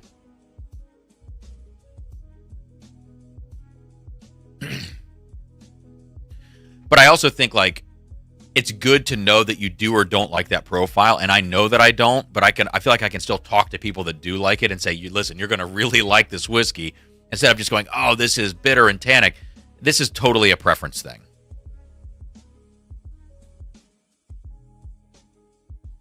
Andrew, I didn't mean finished. Sorry. If I said finished with wine, that's my fault. I didn't mean... I do know that differentiation.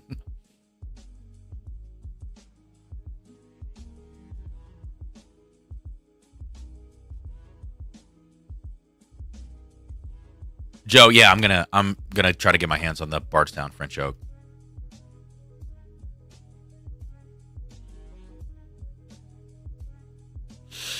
Okay, let's see. Nancy, I thought you were eating dinner. Sorry. Cam, there are many types of French oak, from coarse grain to fine grain. I think we were talking about is Quercus robur, which is the coarse grain oak. That's what most cognac barrels are. Huh. Okay. Yeah, you know what would be interesting, Nancy, is if somebody did like a horizontal tasting of, let's say, like a blended whiskey, you know, vatted, blended product, then put into different types of French oak at the exact same time. It would be great to taste those 6 months into the process and just see what the impact of the different types of French oak would be. I'm sure distilleries do that, but like the average, you know, the lay person like me is not going to get the chance to try that.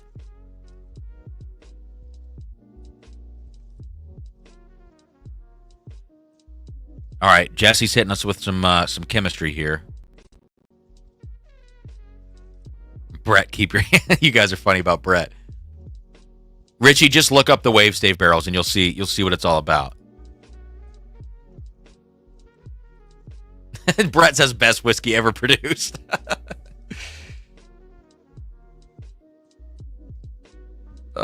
Andrew, I can't make fun of Dan for having any extra weight on him, because listen, you see the shadow under my chin? That's the lighting helping me out. I have gained some serious weight, dude. It is not great. Not doing good over here.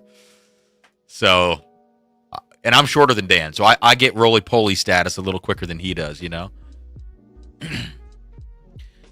Let's see. Do you think any of the buff turkey stuff stands up to Russell's 15? Not really, no. I mean, very few things do. But the buff turkey stuff, I'd love to go on a tangent right now. I need to keep tasting. If I go on a buff turkey tangent, I'm going to be number one accused of only hyping my own buff turkey barrels, which is fine. I get it. And also, I'm just going to go on a tirade, so. But no, it's not that. It's not as good as Russell's 15. Russell's 15 is an anomaly.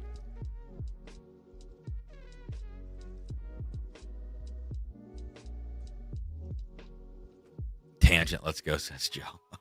No.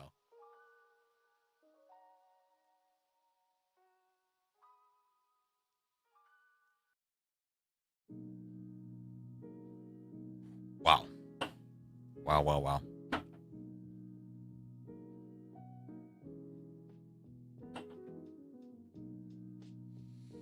Buff turkey tastes more like some of the older GTS, at least the good ones do. I have to... Well...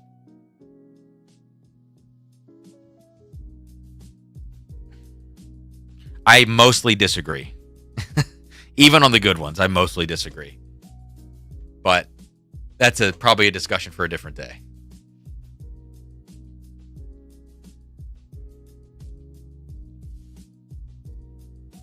Cam, do you need Doc Swinson bottles or NDP? I've had a few, and the Garyana finish is a gem. The last Doc Swinson I had was like one of those 15 years from 2020 or 2021.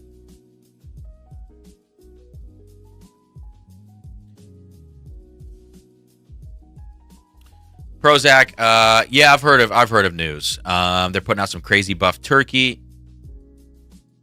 Yeah, listen, I haven't had the Heart, which is their like 145 proofer, but I do have a sample of a Dark Arts 100 and it's like a hazmat buff turkey. I've got a sample. It's like 140 point something, and I'm just not a fan. It's way too hot, and that's not an indictment on anybody. It's just, God, I don't want to go on a rant. I just, I'm trying to taste Woodford, guys. I'm trying to taste Woodford.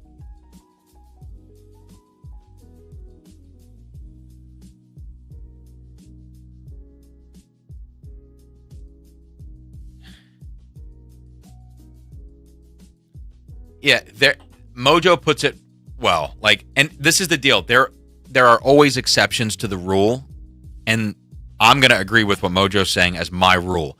It has fruit and decent oak, but not depth of flavor. That is the case for legitimately 80 to 90% of the barrels I've tasted.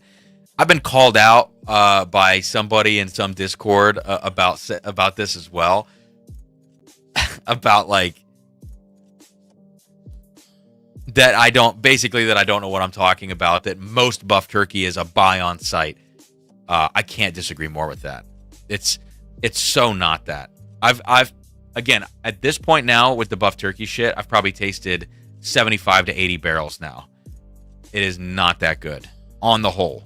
If you find a great gem of a barrel, yes, I've had like 2 barrels that have tasted that remind me of George T. Stagg for sure. That's like 2 out of 75 to 80. That is a very low hit rate, I've had a couple like lower proof funky ones that I really like that are unlike anything else out there and have insane depth of flavor. Those are also outliers, but the middle range of buff turkey is not good. That's why I was so picky about when we picked ours, and with Buckner's, we got some more barrels rolled out and we found these badass barrels. But, I think you got to be picky with that stuff because, and it's not distillery specific, it's just that barrel run for some reason lacks depth of flavor. Joe, I'm holding back, bro. I'm holding back,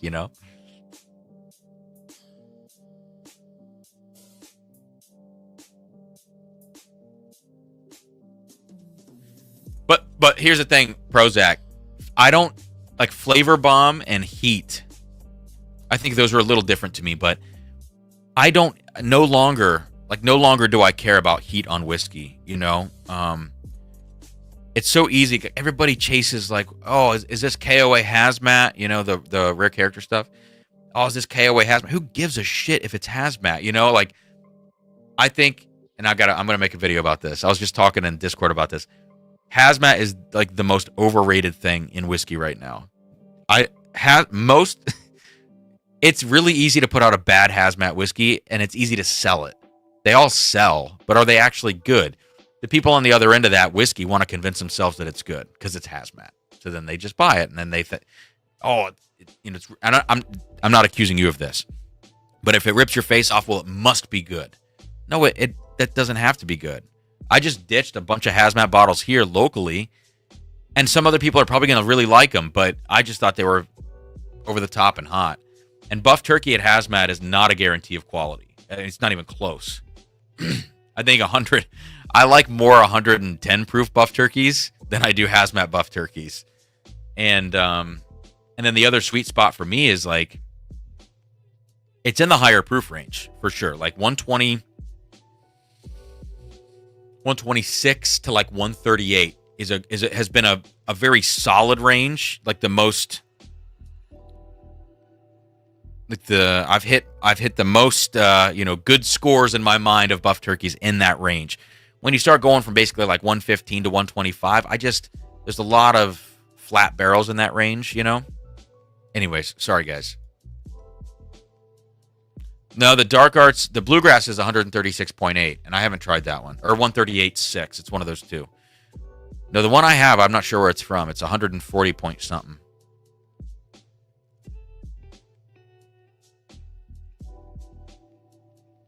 There you go. So Tom says it best. If all the buff turkeys were 150, I think you could make the case of buy on site, but with them being what they are because of the barrel cost, 250 to 375, You really need to be discerning about it. You're right.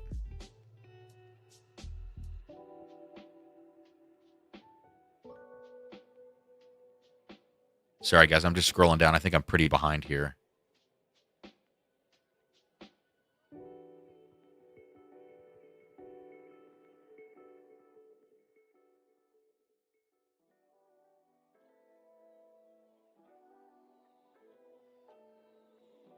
$118 is a sweet spot, says Brett. Brett is still going on about that barrel pick. Let's go. Okay. Okay, it's time to get into some more tastings here.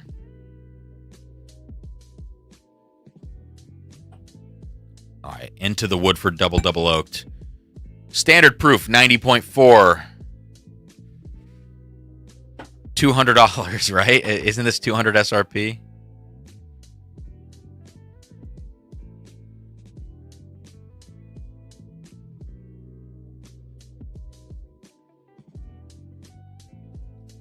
Is this 200? I can't find it, actually. Yeah, about 200. Here we go.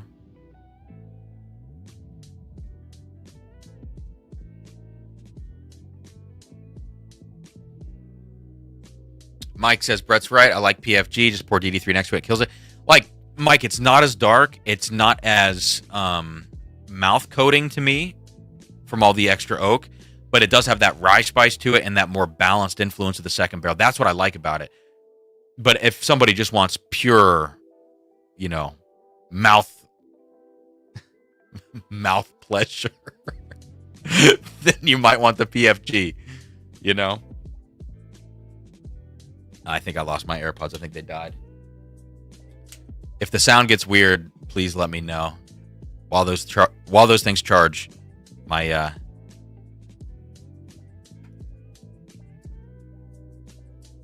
my audio, did it go off? No, I think we're okay. Just let me know, guys. Pure mouth pleasure, PMP.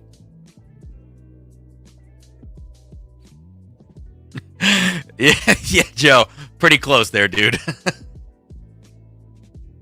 Woodford Double. This is like a blueberry pie.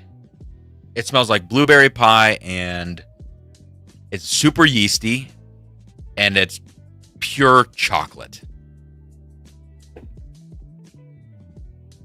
I mean, I gotta say this. I really like the nose. If you know what you're getting into with Woodford, and you don't mind that yeast note that you get from it, the nose on this double, if you want double oaked to the freaking nth degree, and you want Woodford, this is it for you.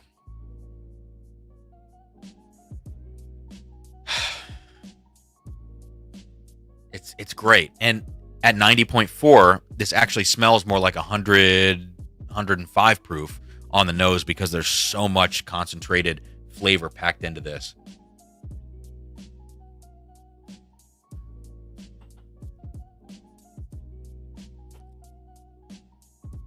And then there's no palate.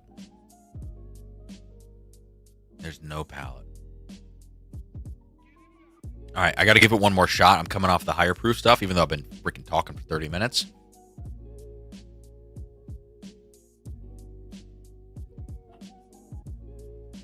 No, there's just nothing to this whiskey. There's a spice that's on the roof of your mouth that travels back, but the actual flavors of the whiskey that you get on your tongue, it just kind of rolls back and it goes away immediately.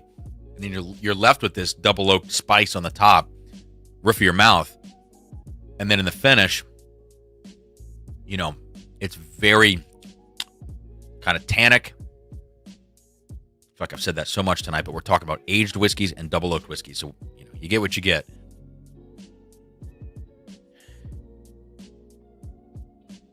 Man,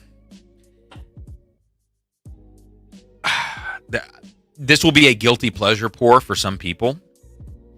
Just like for me, Michter's 10-year bourbon and 10-year rye, those are guilty pleasure pours, especially the 10-year rye, which is, in my mind, the 10-year rye from Michter's is still an undervalued, underappreciated pour.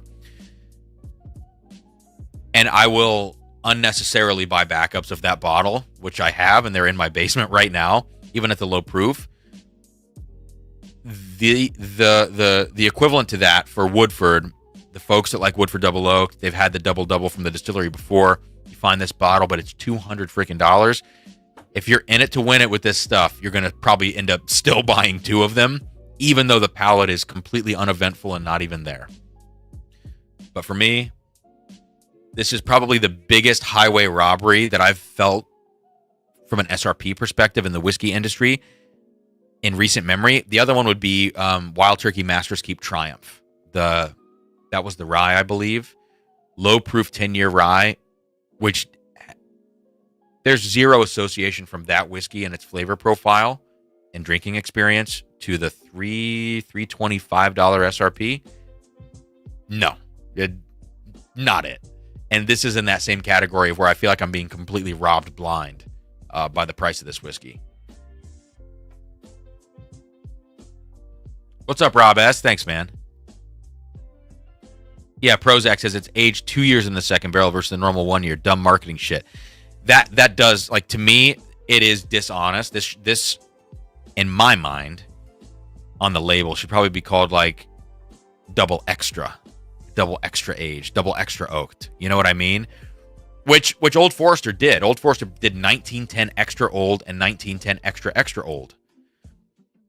That makes sense to me. And then you know that the extra is 18 months and the extra is 24 months or whatever it was.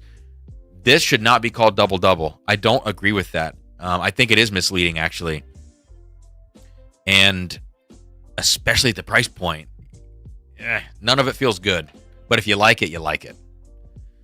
Pursuit Double Oak is the bomb. I don't like Pursuit Double Oaked. That's a hot take maybe by me. I think they're the ones I've had. The bourbons are like sugar cookie and like just these like sweet sugar bombs, and they feel very artificial to me.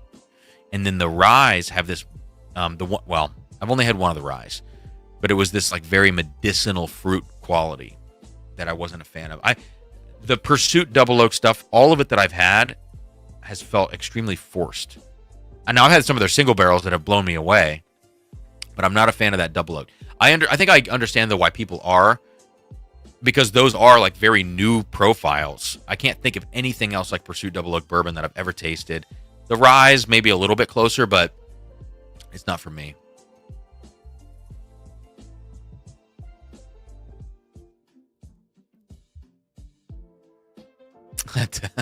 Cam ensuring no Old Forester media list in the set. Dude, nobody's on that media list. Nobody gets on that one. I don't care. Listen,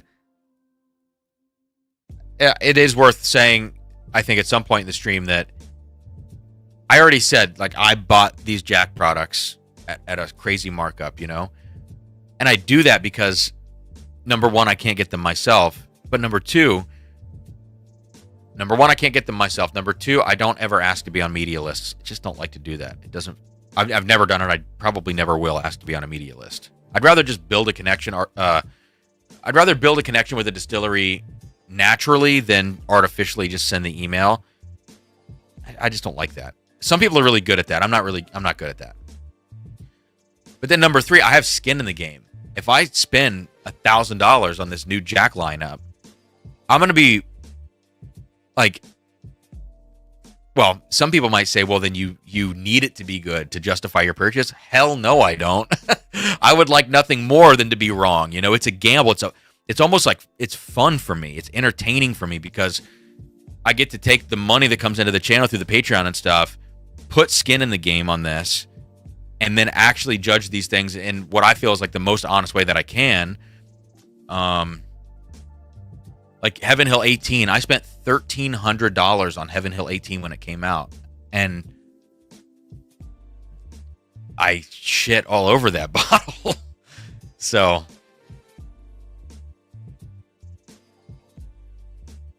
yeah, I think it's I like buying these bottles. I don't love to spend all the money, and I've got to kind of dial things down and get a budget together now for the channel as far as what I'm spending. I need to be very careful about it moving forward, but it to me, it makes things more realistic on my end. No, no.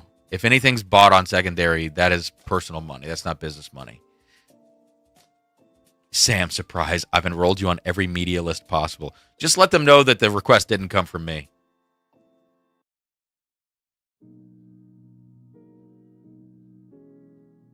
Anyone dabble with very old St. Nick picks? No, I've never had a pick. As I understand, only 10 are done a year in the country. There's a local store near me with one for 300. So Chase, actually, I think they just never emailed me back. We were talking for a second. I was talking with Preservation for a second. Just very preliminary. Just, I met them at the distillery. No, they're not very forthcoming about what's in the bottle for a lot of that stuff. So I've always found it risky which is part of the reason I kind of wanted to do a barrel pick is like, let's see what this stuff is all about. If I can get any more information or if I feel like the quality is there for the price point. $425 is a much better price for Heaven Hill 18. I still don't love it at that price. I think SRP is like the top price I want to pay for that pour. But, I think 1300 was, oh man, that didn't feel good.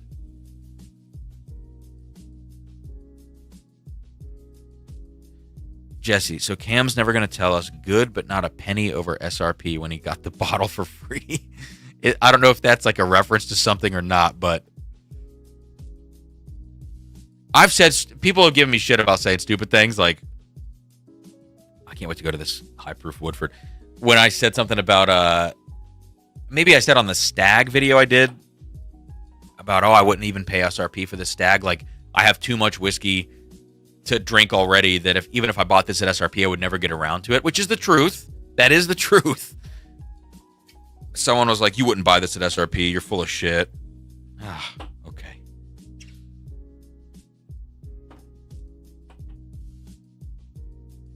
Paul had to crack my 104 proof. Oh, it's 104. Okay, so it's a little higher than I thought.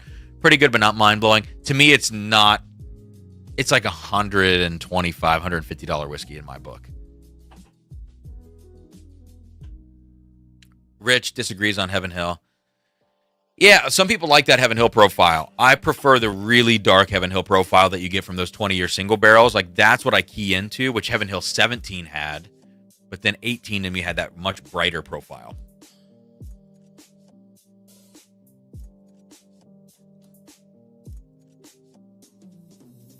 All right, guys, I'm going to put my headphones back in. Hope they charge a little bit more. I always feel like I need music in my ears, even if it's this freaking elevator music I play. There we go. That's true elevator music right there. Just because I need, or else it's just silent in the room and it's kind of awkward.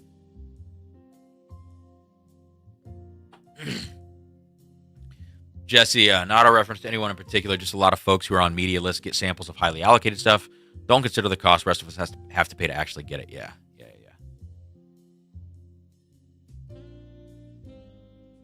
Mojo felt like it was just good chocolate tasting, barrel proof with not much more there.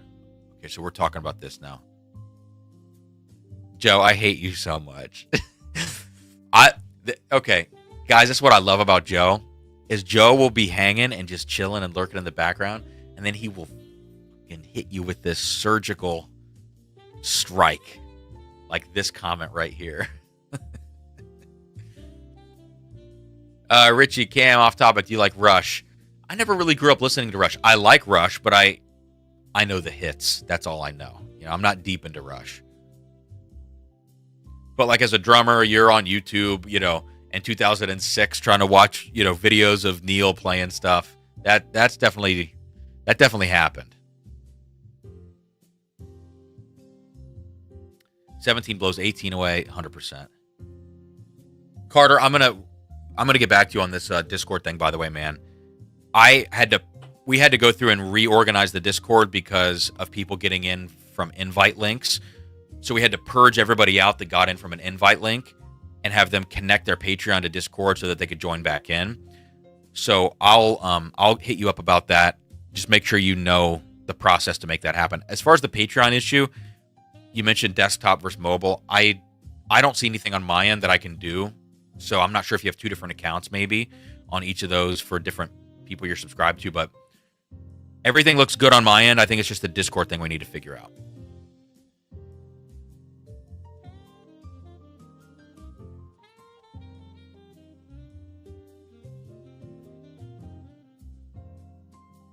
All right. We're going to have to do a comparison on this Woodford. This is the Chocolate Whisper Redux. This is 12 years old. It's not age stated on the bottle, but if you get online and read about it, it's 12 years old. This was they did, what was it, the chocolate malted rye that they distilled. And then after they distilled the chocolate malted rye, at some point, I guess it was right after they distilled it. And they made another run of something else.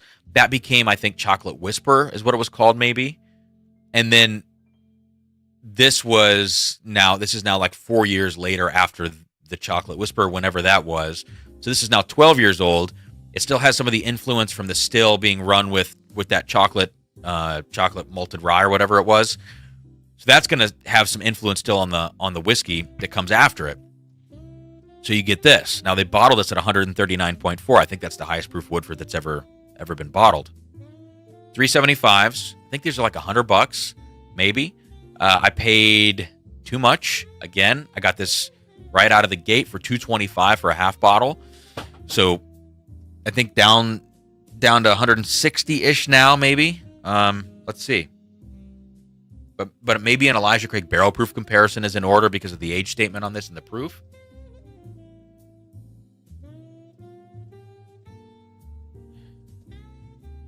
It's hot. I mean, this is hot as shit on the nose. Not necessarily in a bad way, though. It definitely crawls up your nose, though. It is a heavy, like cinnamon stick. That more like savory, bitter cinnamon. Not a very sweet cinnamon note here. And the chocolate is evident. Like that chocolate influence from this distillation is very evident on the nose. It smells like Hershey's chocolate, basically. But that's hiding underneath the heavy cinnamon note. So it feels like the chocolate note is supporting the spice. So to me, if you're worried about the chocolate notes being too heavy, too malty or anything like that, I don't think you're going to feel that way on this. It feels like a very natural bourbon with just a little elevated chocolate note to it. My God, is it spicy. I got to take a sip so I can try to get beneath this.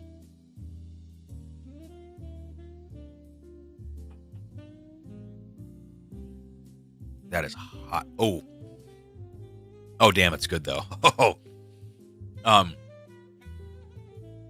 There is so much chocolate covered espresso bean in this. And I'm a sucker for that note. This is very hot though. You know what it reminds me of?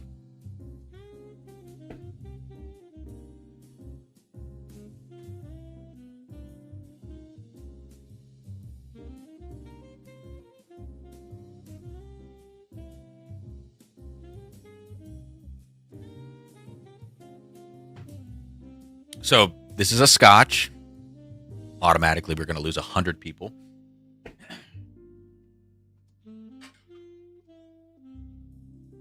This is from Glenmorangie. It's called Signet.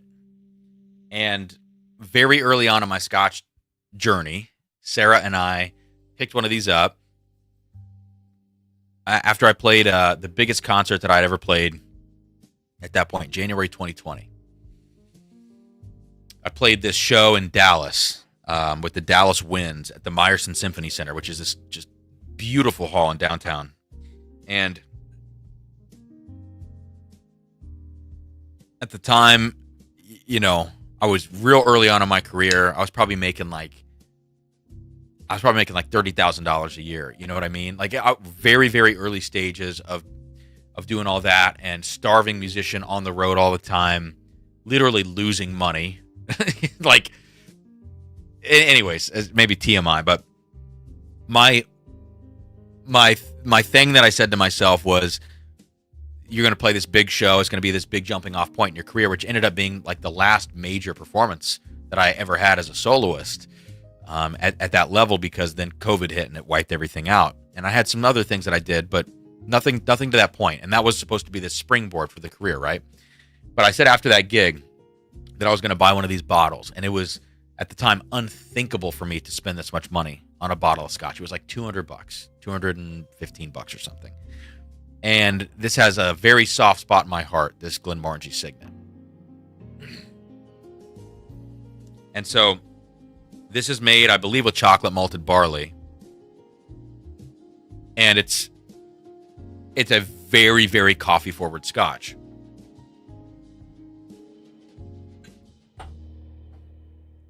And there it is. Classic Glenmorangie up front. Some nice tropical notes, good sweetness. And then it just turns coffee, turns chocolate-covered espresso bean. Woodford, obviously very different up front on the nose. There's the cinnamon, and now chocolate, espresso, all that stuff. It's a little more, I mean, because of the proof, the coffee is more bitter, more intense. I love this Woodford. I love this whiskey so much. It's hot. It is the definition. If you look at in the dictionary at rough around the edges, that is what this is. Because Woodford, this one in particular, did not age gracefully. This is a hot biatch, and in the best way possible. Man.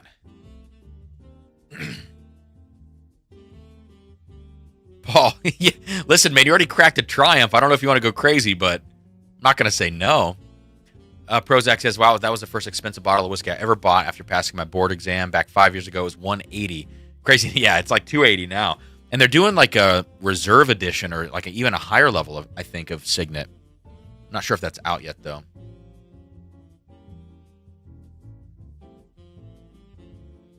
Yeah, listen, Signet is non-traditional and easy to hate on for all the like just the presentation or whatever.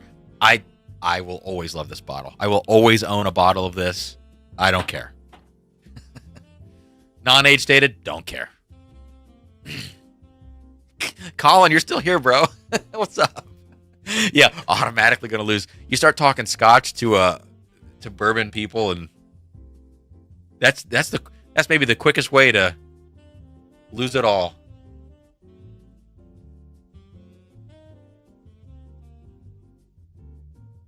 Cam, what's your reaction to hazmat bottles like Koi? I don't mind them. I like to add water.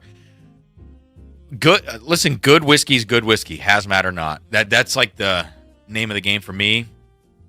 Koi Hill. Generally, any Koi Hill I've had that's been hazmat has been good. So their hit rate is very high. That's a profile in a whiskey that just does well up there, though. But like other things, yeah, there are just other whiskeys out there that don't need to be hazmat, I think. Excuse me. There we go, Travis, hitting us with the... Yeah, Signet is definitely colored, unfortunately. Little E150A going on in here. Sean, they're going to come back, dude. I've been saying that how long now? I think I still have an ounce or so in my Signet bottle. It's been sitting there for like 3 years at this point. I think I'll never finish it, just to keep the bottle for memories. Just get another one, man.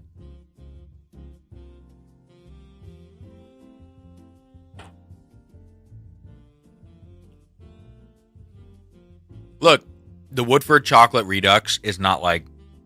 It's definitely not traditional in any way. It's kind of funny that the first time we get to taste Woodford at this proof is...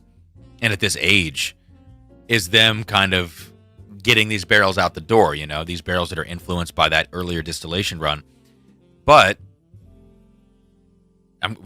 we take what we can get. And it's not a perfect whiskey by any means. But I'll say this. I think if you put this in a blind flight, it might be easy to pick out if you know what's going into the blind in the beginning. But if you're double blind on this, and you throw this in the mix with some heavy hitters, the proof is going to stand out, and the flavor profile is going to stand out. So this could do very, very well in blinds, assuming that you're not turned off by those chocolate and coffee notes.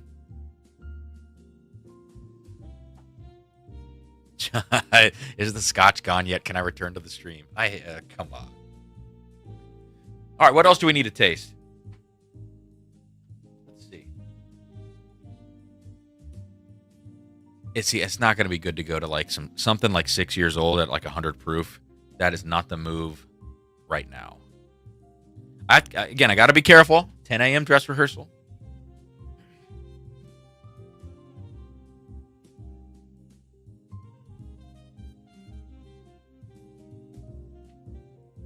I don't know. It might be time. It might be time to wrap it.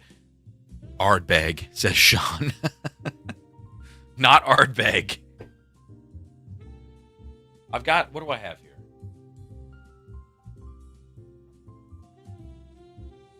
Oh. I bet those are gone.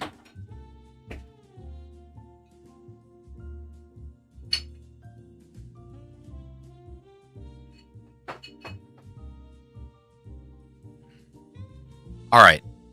So here's something cool.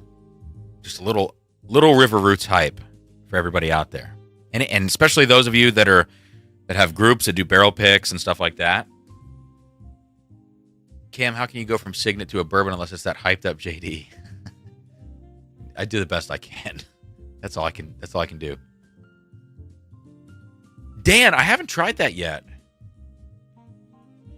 I think I put that downstairs because I had a bunch of packages come in one day and I just brought them all downstairs and I unpacked them and I sat them on my I have like this table in front of the shelves. I could go grab that. I'll go grab that. Yeah, that's a great way to end it because I'm going to talk River Roots right now. So, hey, some new barrel picks. Again, I know we're talking barrel picks, but this is less about us, Drums and Drams, and more about just River Roots in general. They just got their hands on some really, really cool barrels. And we're allowed to say this. They're from Green River. They're 100% rye whiskeys. So the mash bill is 100% rye. That is highly, highly unusual.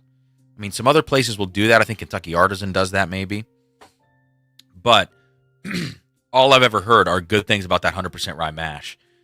From the guys that did the Bourbon Lore Bardstown blend. So Ryan Alves was there when they did that blend. I think David Jennings was too.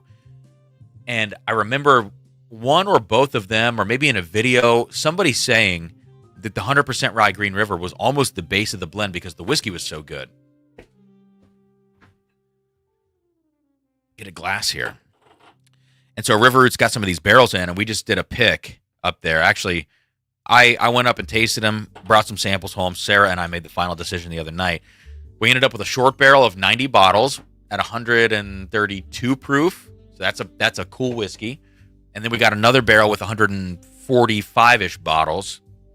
And I don't have either of those samples, but this was like the runner-up here. This one is 128-ish proof. They're 6 years old. They're not crazy.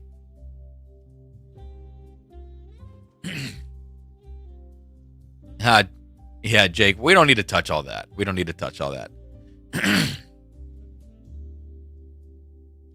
Cam, if I reached out to you as someone who does picks for my group, can you point me in the right direction for a contact at River Roots? Yeah, just send me an email, and I'll put everybody in touch in an email. They would love that, man.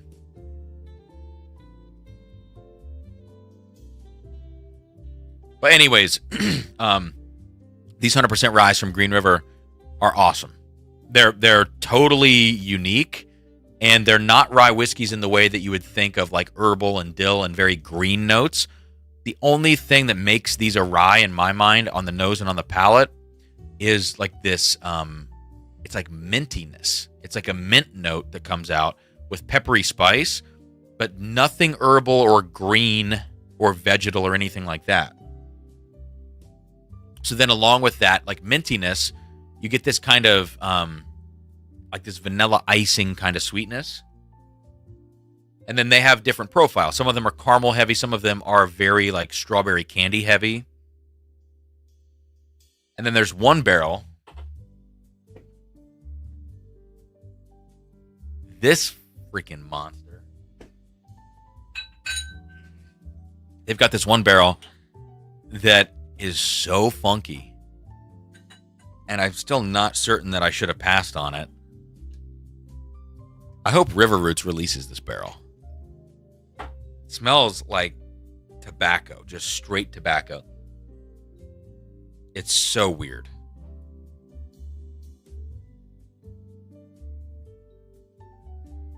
Yeah. Very weird. But these 100% ryes just drink so awesome. So awesomely awesome. Yeah. They're definitely on the lighter side of profiles, you know? Oh, that's the funky one. Weird stuff. Weird. Prozac, did Sarah like whiskey before she met you, or did you turn her on to whiskey? Speaking of someone whose wife hates whiskey and wish she liked it. No, Sarah and I got into it kind of at the same time. I mean, I did it first, but she very quickly jumped in with me on Scotch. And it's off to the races. And when we did the barrel pick in this room, and I sat on this side of the table, closest to you guys, and faced her over here, and we just had like the glasses laid out. We were just going. I told her, I'm like, listen, I'm not going to tell you what's in any of these glasses. Like the sample bottles were there, but I had a chart that I had made of all the tasting notes from all the different samples. But I was like, we're just going to both go into this blind. We ended up with the one we picked, and then one of the short barrels. But yeah, we got into it together. And listen, I don't just do picks with Sarah, and I really, truly mean this. She's never going to see this part of this stream. You know, she's in bed right now. I don't just do picks with Sarah because I'm trying to include my wife in something, or even just like, even if she likes it, I'm not just trying to do it to be together and be nice or whatever. I'm doing that for that reason, yes, but she actually is really good at picking things out. And what's funny is like, I'll walk in the other room. She works from home, and I'll walk in with 2 glasses. Then I'm like, I'll just sit and smell during the day or whatever. And I'll give her 2 glasses and be like, just tell me what you think. She has no idea what they are or the proofs or why I'm asking her. She'll be like, yeah, this is, and she's not giving me like, oh, this smells like 4 roses. She's like, this is hotter on the nose. This one smells sweeter. And she'll give me like a couple of basic points to it with 0 context. And it's exactly what I'm thinking. And I'm like, well, okay. So then when we do barrel picks together, we're always agreeing with each other. It's crazy. And maybe that's because like we learned together basically. And with American whiskey, I taught her that stuff more. She learned Scotch with me, but then American whiskey, she didn't get into as much until later. So it could be just a little bias in there, but I don't know. What's up, Daniel P? Let me go grab that bottle from the basement very quickly to wrap this stream up.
Wow, this table got out of hand quickly, huh?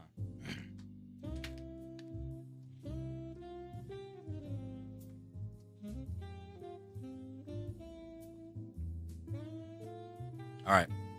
Let's crack this bottle open, huh?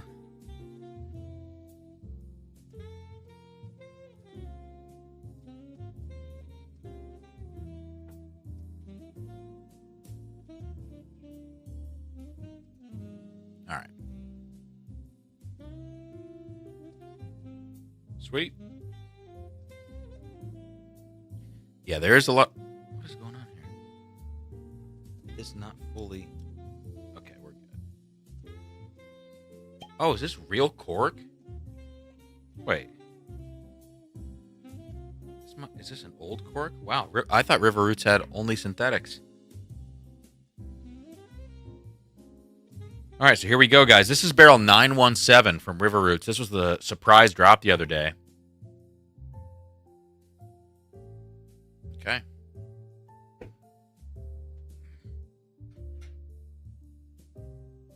I had a sample of this barrel that River Roots sent me when they were kind of deciding on which barrels to pick up, and they sent these to me. I didn't know what. I mean, I knew they were Buffalo Turkey, but I didn't know anything about them, you know. And this one's 132.5 proof.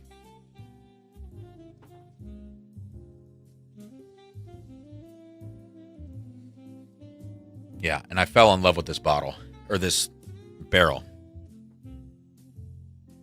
as far as Buffalo Turkey goes.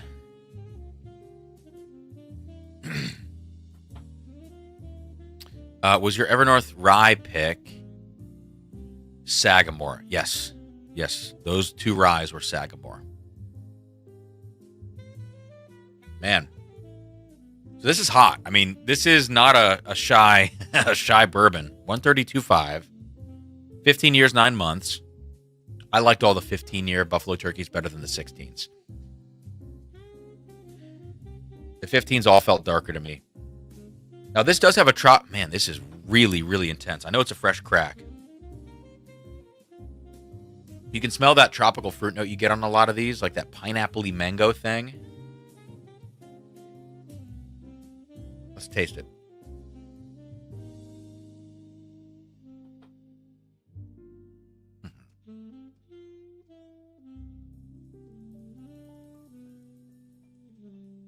All right, I got to do another sip of that. Very interesting.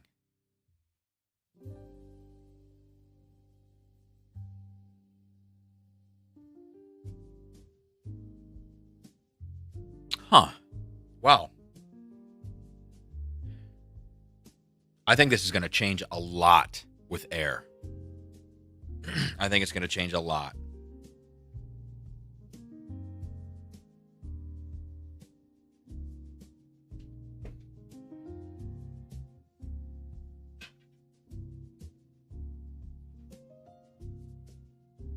All right, Jeb, if you're still here.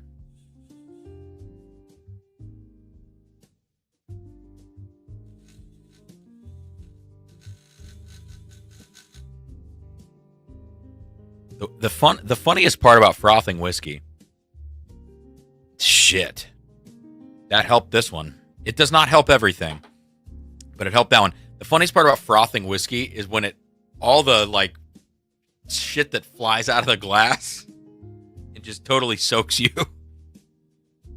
Froth the JD 14. All right, I will do that. Hang on, I need to get the stand.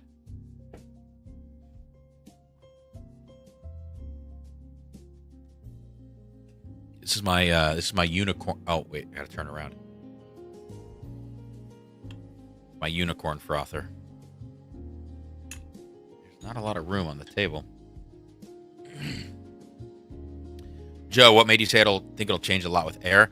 Because already, like in the first couple of nosings, I was just picking up differences that I didn't felt like were just coming from me acclimating to it. It felt like the whiskey itself was showing different things very quickly.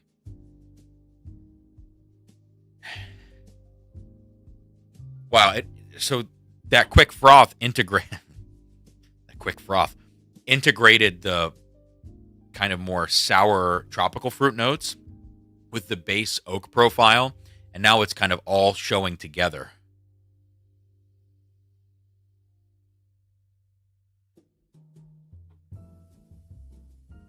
knocked a little bit of the front end off of the palate, but actually everything feels a little more full now, because if you don't have a sharp spike at the front of the palate, then the stuff behind that doesn't feel as flat. You know what I mean? If you have a huge punch at the front and then it quickly dies down, then it feels flat. Right now, the front of the palate is more enveloping, and then everything after it now doesn't feel as flat by comparison.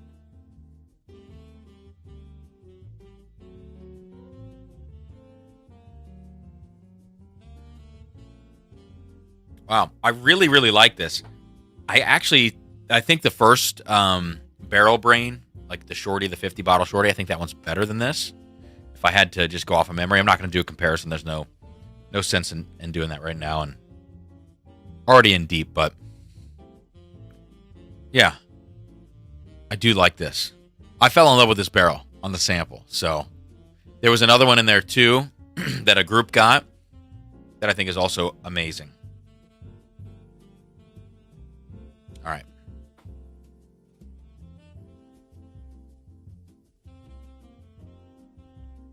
Oh, Chase, man, that's a great way to think about this. I learned this year to somewhat identify a closed-off whiskey. Nosing cold whiskeys this past winter showed me that.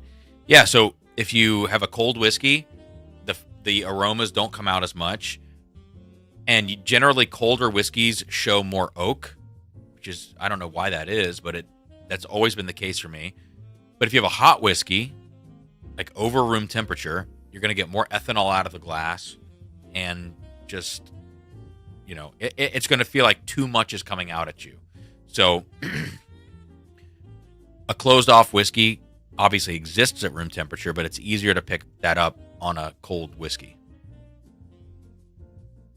Paul says, Heaven Hill 18 is crushable. Is it worth $400? No. That's what I think. The profile's great. At $200, you know, I'm a buyer at $200. Like, I would love to. I'd be picking a few up.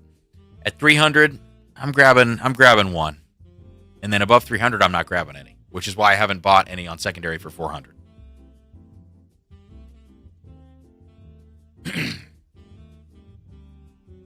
Okay, Travis, just for you, this is it.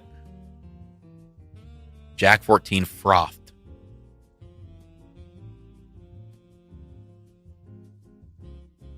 Gotta get a fresh pour.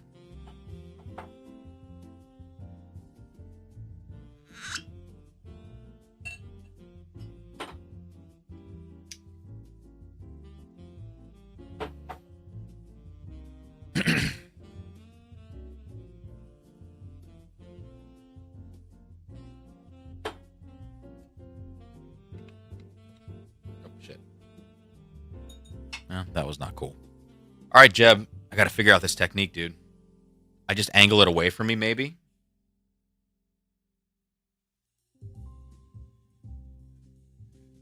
I mean, listen, you can't tell me this doesn't mist like crazy.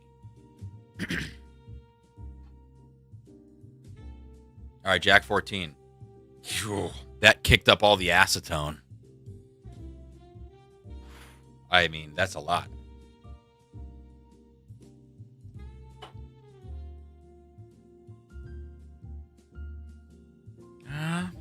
Case to be made. I think that brings out too much of that sour oak note I get on the Jack 10, actually. I'm probably going to go just straight up on the Jack 14 with like 3 drops of water. Yeah. Oh, I've heard of Von Payne, Richie. I think that's a tough sell for me. All right, guys, I'm going to wrap up. Thank you for hanging out tonight. 20 minutes over, but honestly not too bad. And didn't overindulge this evening, which is always good. Got to play xylophone at 10 in the morning. So thanks for hanging. Hit that like on your way out, please. I think we covered a lot of good stuff. And top priority now is getting some more videos out on the channel. Thinking about next week. I think we're going to probably do a live stream next Thursday. Yep, I'm planning on next Thursday live stream, and there will not be a live stream the Thursday after that. I'll be coming back for my Limestone Farms barrel pick. By the way, guys, we have a Limestone Farms private stock pick that's going to be happening. It's either a pick or a blend. So that is a highlight for me. That's one of the coolest things I think we're ever going to do here. I mean, I say that, and then we always find crazy stuff to do. One of the coolest things up to this point that we will have done will be a Limestone Farms private stock pick. That's crazy. The next week after that, no stream either. So I'll probably stream on the 6th of March, and then not again until the 27th. I have a big concert the week of that. The 20th would be the Thursday of that week. Huge concert that week for me, so I can't be messing around.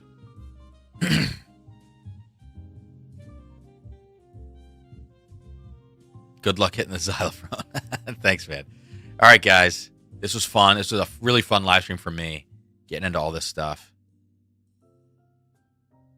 All right. Cheers. Have a good night. What do we... Oh, let's wrap. I'm going to wrap on Glenmorangie Signet. Why not? We're all leaving anyways. All right. Cheers, guys.